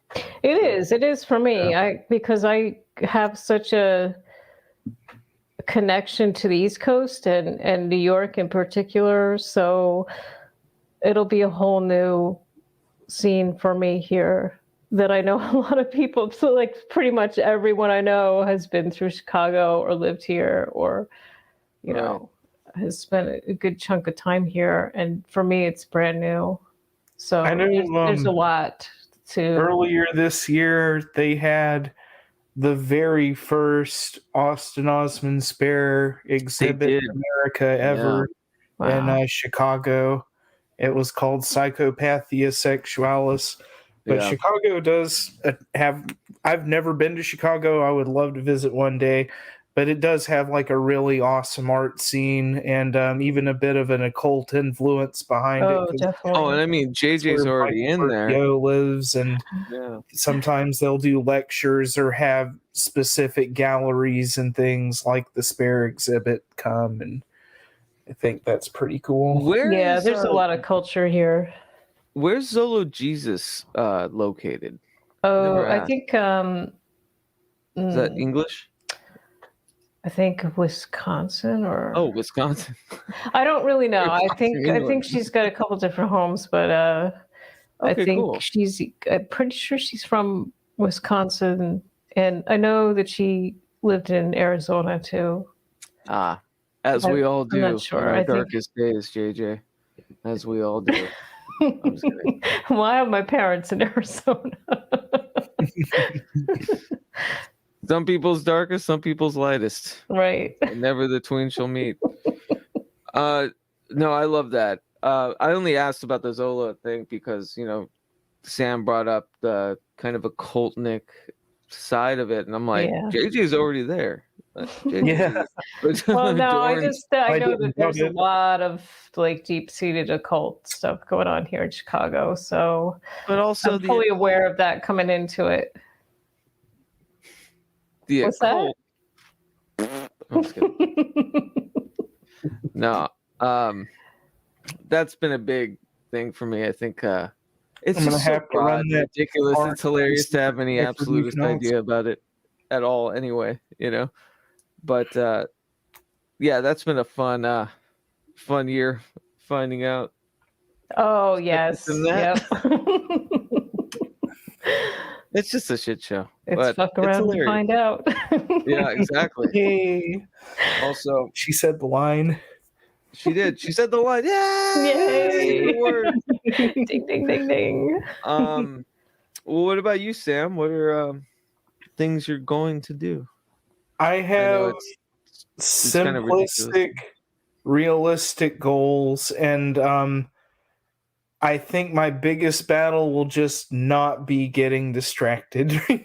And my simplistic, direct goals are going to be finish this album, make something for the Honquinox, and write some stuff for We the Hollowed, and that's it. For 365 days, those are my only 3 major goals. And I think even though it's not something of a creative output, like I think I am going to like continue obviously doing more magical type things, and that's going to lead me down unforeseen rabbit holes because I never like to mark that destination, whatever it might be, before it gets here. Yeah. But no, I love that, and I know how pompous it is to be like, no, what are you going to do? It's like no one ever knows. We're lucky to share an atmosphere of oxygen, anytime we wake up. So, but I just mean there's a kind of sensibility in that it's kind of an anti-resolution. I think resolutions are made to be broken, and maybe that's just like punk rock heart about it. Just like you don't need a fucking calendar or calculator to tell you, or especially one that's shared by everything else to tell you when to stop stuff. But on your own time, what are you going into in January? No one ever talks about January. No one's ever like, what does January look like for you? January's got to wear the whole year on its shoulders. Like it's just a bunch of lost resolutions and terrible suffering. And, it's a sad, sad state of affairs. So I'm just looking out for January. That's what I'm doing. But anyways. But January is as far as I'm willing to foreshadow into comfortably at this point. Yeah, let's charge January. January.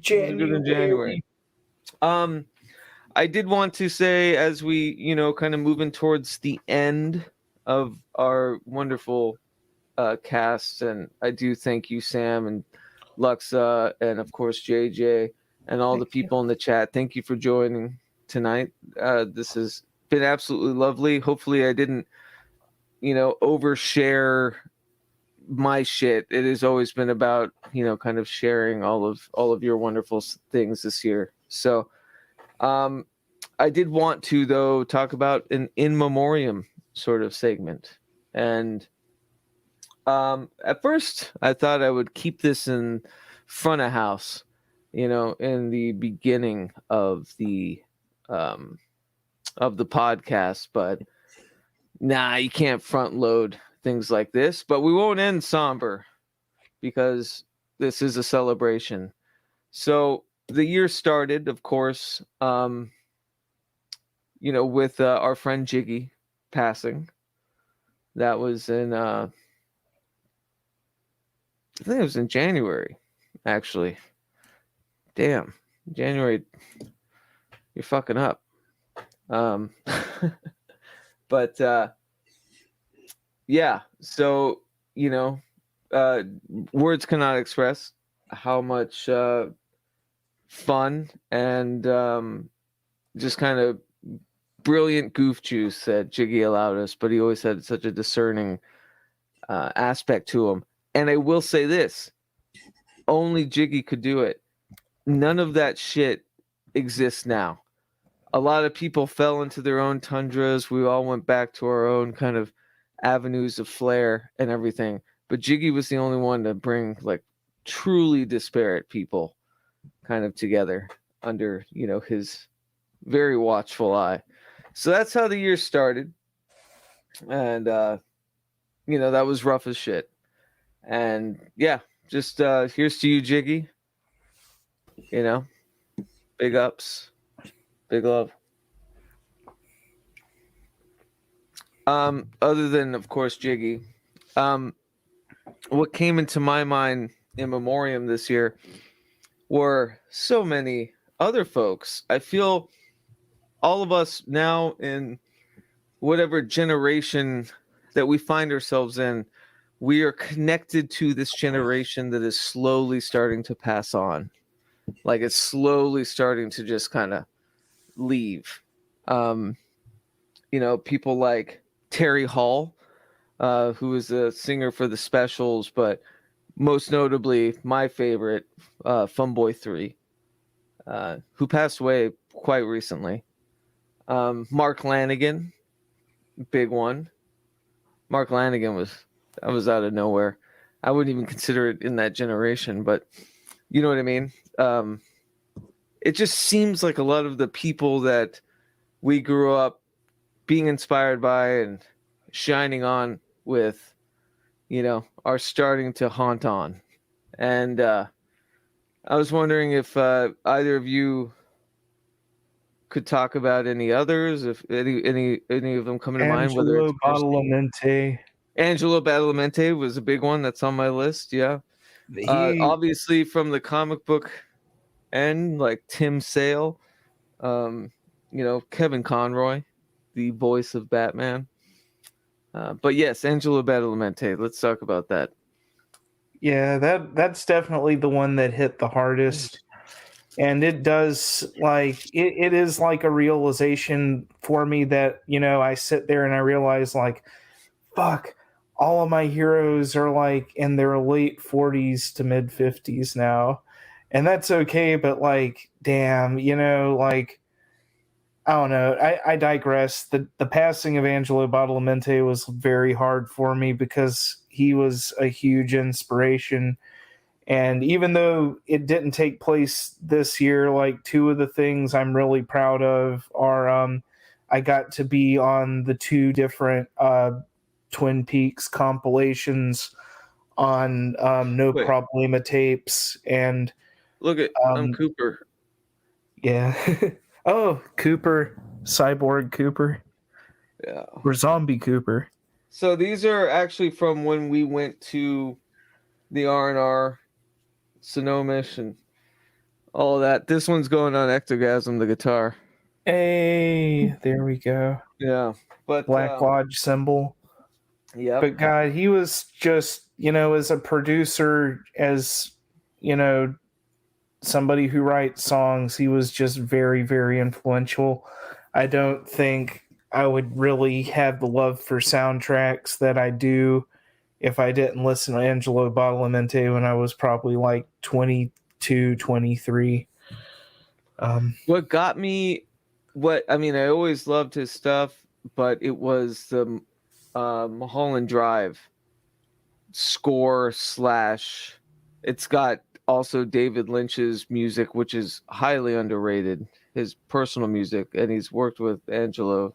And I fucking love those albums, but there are that and the Twin Peaks score shared two sides, like two polarities of kind of nostalgic and beautiful, almost like darkly whimsical and just like treacherous and gnawing, but also beautiful. Like he was so good at that.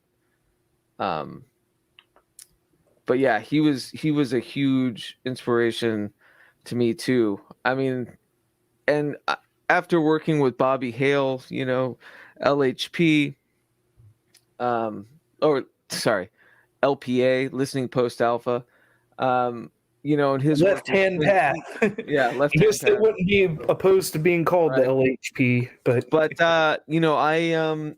it's funny how Twin Peaks and like all of that, and right when I was really getting into the Temple of Babylon Quran's on, Angelo Badalamenti dies, and you know who told me?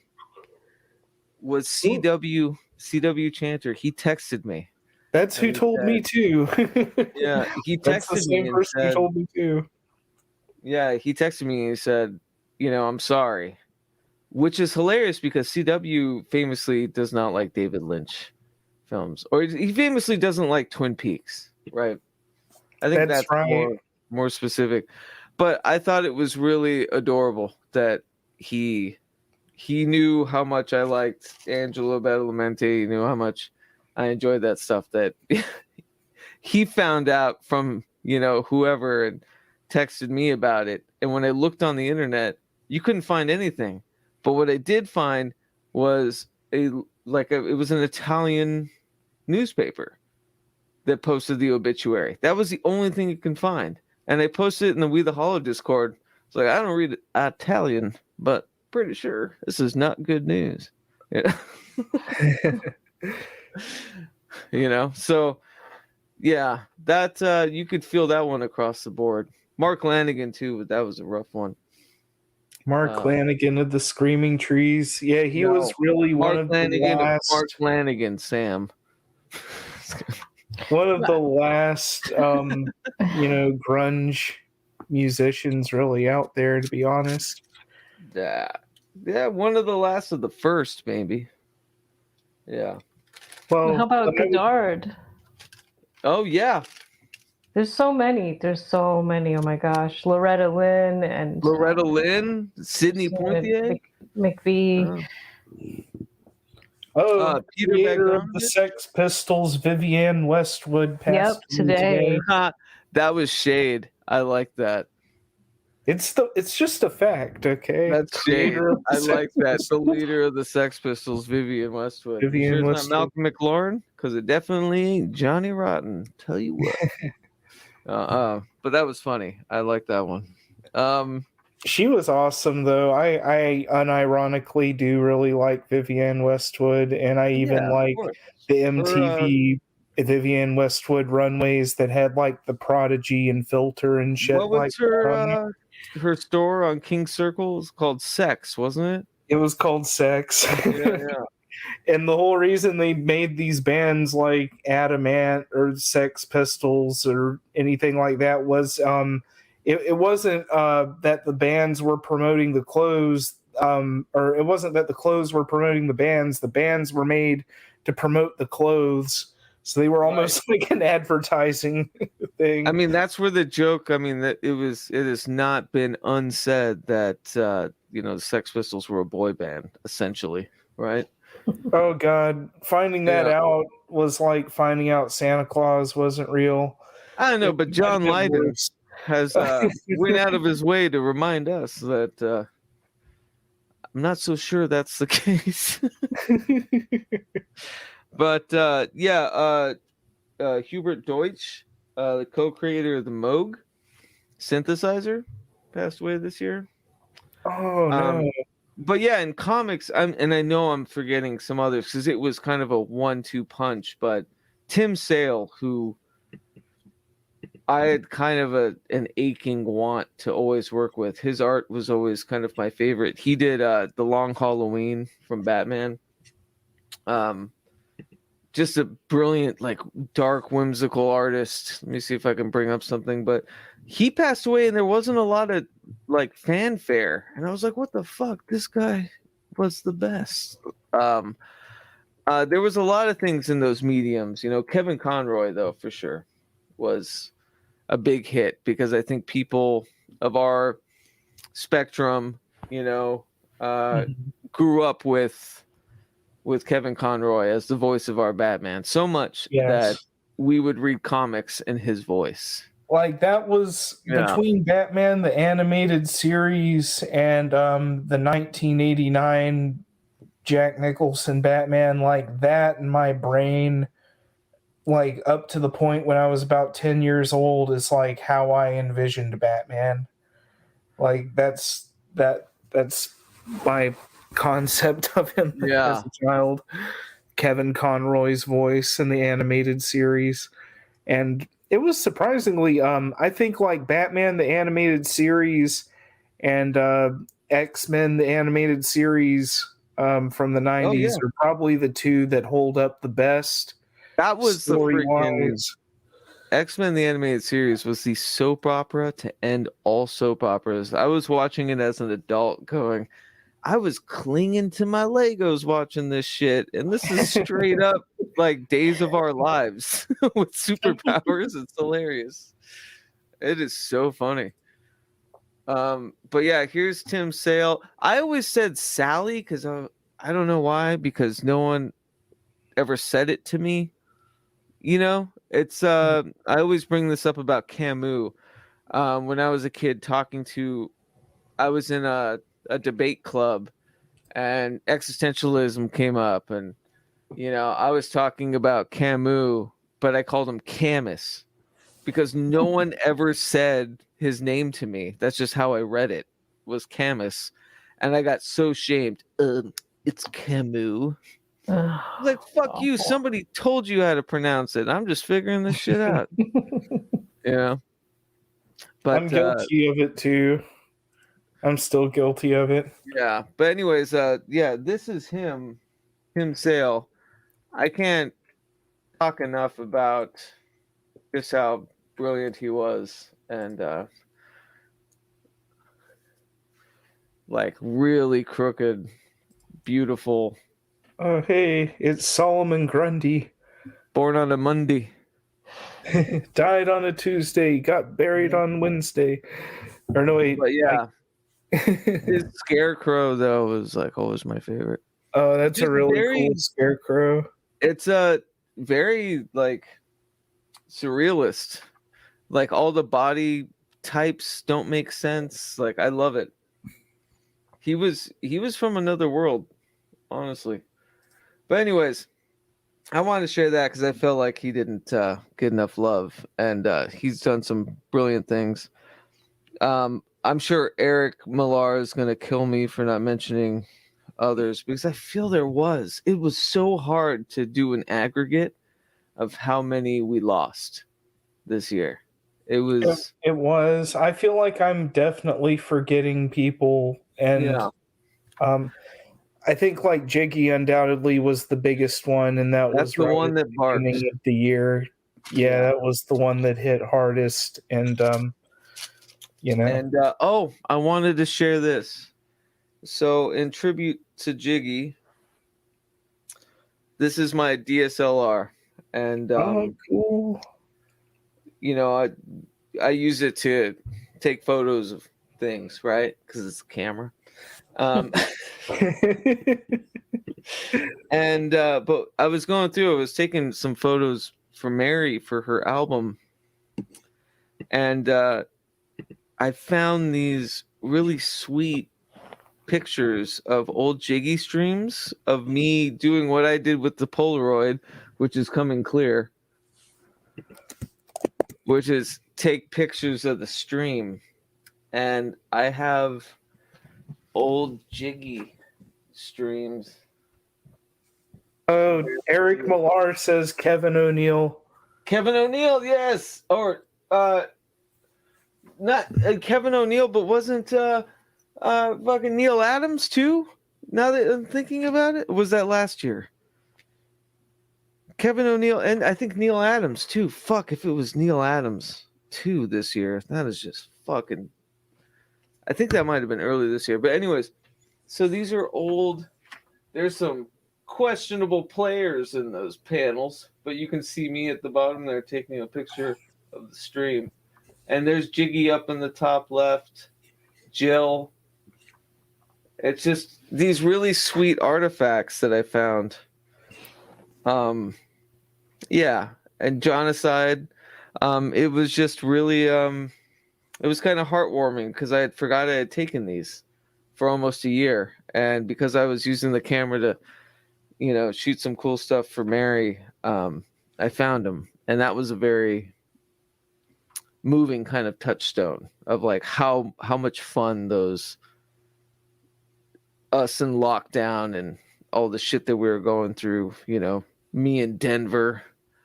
Yeah, that was a totally different chapter of your life looking back. Fucking feels like every couple of months is a totally different. Well, that's right. Like, settle fucking down, please. Oh yeah. Eric says, yup, in April. Yeah, Neil Adams, the fucking creator of my favorite, one of my favorite Batman villains, at least the illustrator, Ra's al Ghul. Oh. Yeah, who I that was another. See, I'm gonna have another project now. 6 months from here, it's gonna be Ra's al Ghul, and it's gonna be all my like screaming break beats. It's gonna be ROS. I want to hear Ra's al Ghul now. But I'm ready for you to enter your. I want you to put on a black trench coat and paint your face white like a vampire and just go full Ra's al Ghul. Do white face in 2023. Buy some fake blood from Party City and some plastic teeth. Just go the whole fucking 9 yards. Do it. Get a coffin if you have to. Wait, can we get a screenshot?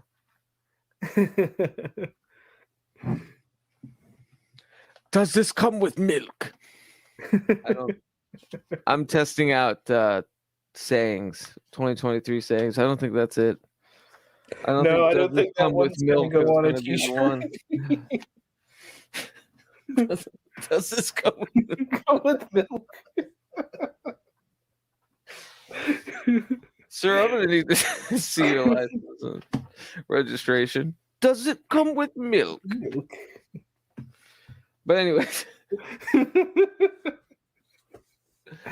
I love all of you. Let's get a round of last words. I'm glad we're laughing because I did not want to end on laughing. Yes, let's not get too somber here. Yeah. Come on, JJ, lay it on me. What's your philosophy? Oh, just keep on keeping on. Keep creative. Don't get stuck in the vastness of the space, and you know, be forgiving to yourself, and don't focus on everything being so perfect and precious. I mean, that's what I've been saying for a while, but I love that. Yeah, that's that's where it's at. Yeah. Thank you for having me on. Oh, big love, JJ. I'm so excited.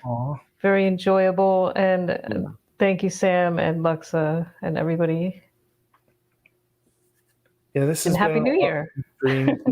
I've really enjoyed this. Oh, it's us on a Polaroid. See, cool. Talk about hauntology. I'm taking Polaroid streams. Awesome. Yeah. I love how how dirty my... There is something so meta about seeing a computer screen on a Polaroid. I've Yeah. just got to say that.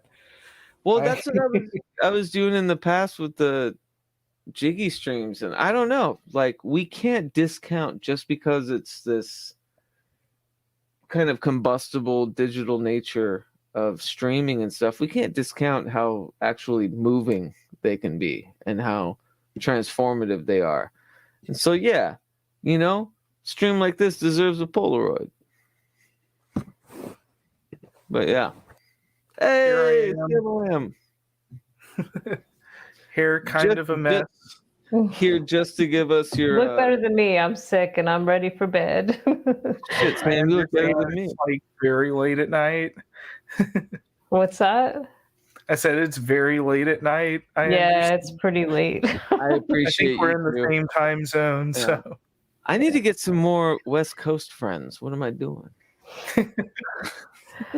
No, Keats, you just need to stay up later. Or wait, no, get on earlier. Wait. There you go. How's it No, the second one. I'm gonna duck out now. I'm sorry. Yeah. We love you, JJ. Thank I know. you so much. I love you we're too. Just burning your oil. I love you, Pick JJ. up, JJ. Get some sleep, okay? Thank you. You too. Take Here's care, to guys. 2023. Cheers. Cheers. Good night. I'm excited for you. Whatever you do, you know, you always have a place on We the Hollowed. We'll put out anything that you do. Even if it's printed before, who gives a fuck? That's the thing. Goldfish, public memory, you know. People still deserve to see it. Just because you put it out once doesn't mean everyone's going to catch it that needs to. That's all I'm saying. That's all I'm saying. You know, that's all I'm going to say.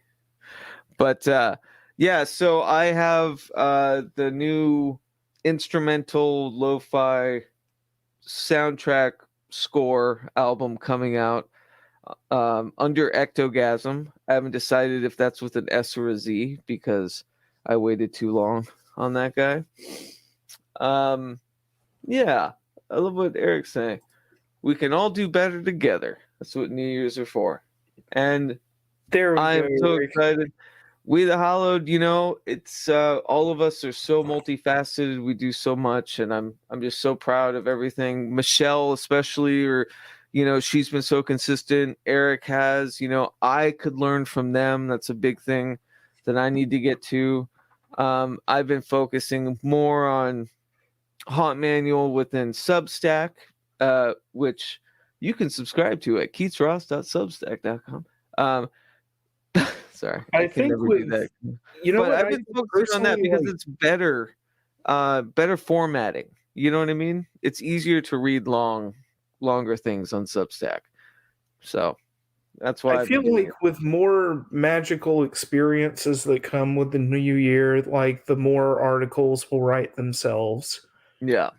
It's all a matter of just kind of relaying those experiences into text. I mean, my thing is like, yeah, I've got it. I need to transfer it to, you know, We the Hollowed, which I have been, but it's hard. It's hard delineating. This whole year was about delineating, you know, especially with Haunt Manuals. Like, I'm not writing it for the book just yet because that will be edited and figured out when the print thing comes. So it's okay to format for Substack and then format for an article for We the Hollowed. It's like, yeah, it's like learning how to construct the voices, you know, for each medium. And if you know, subscribe to the Haunt Manual, I mean, that's cool. But honestly, I would say We the Hollowed, and especially No Gods But My Own. I'm going to type no thanks because I'm signed out, and I'm probably literally subscribed on like 8 different accounts. But No Gods But My Own, Mr. Eric Millar. It's one of the best pieces of work ever.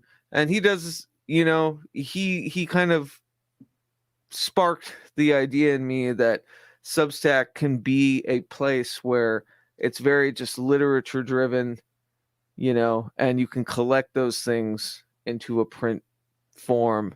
So that's the big thing. obviously, WeTheHollow.org though is it's kind of been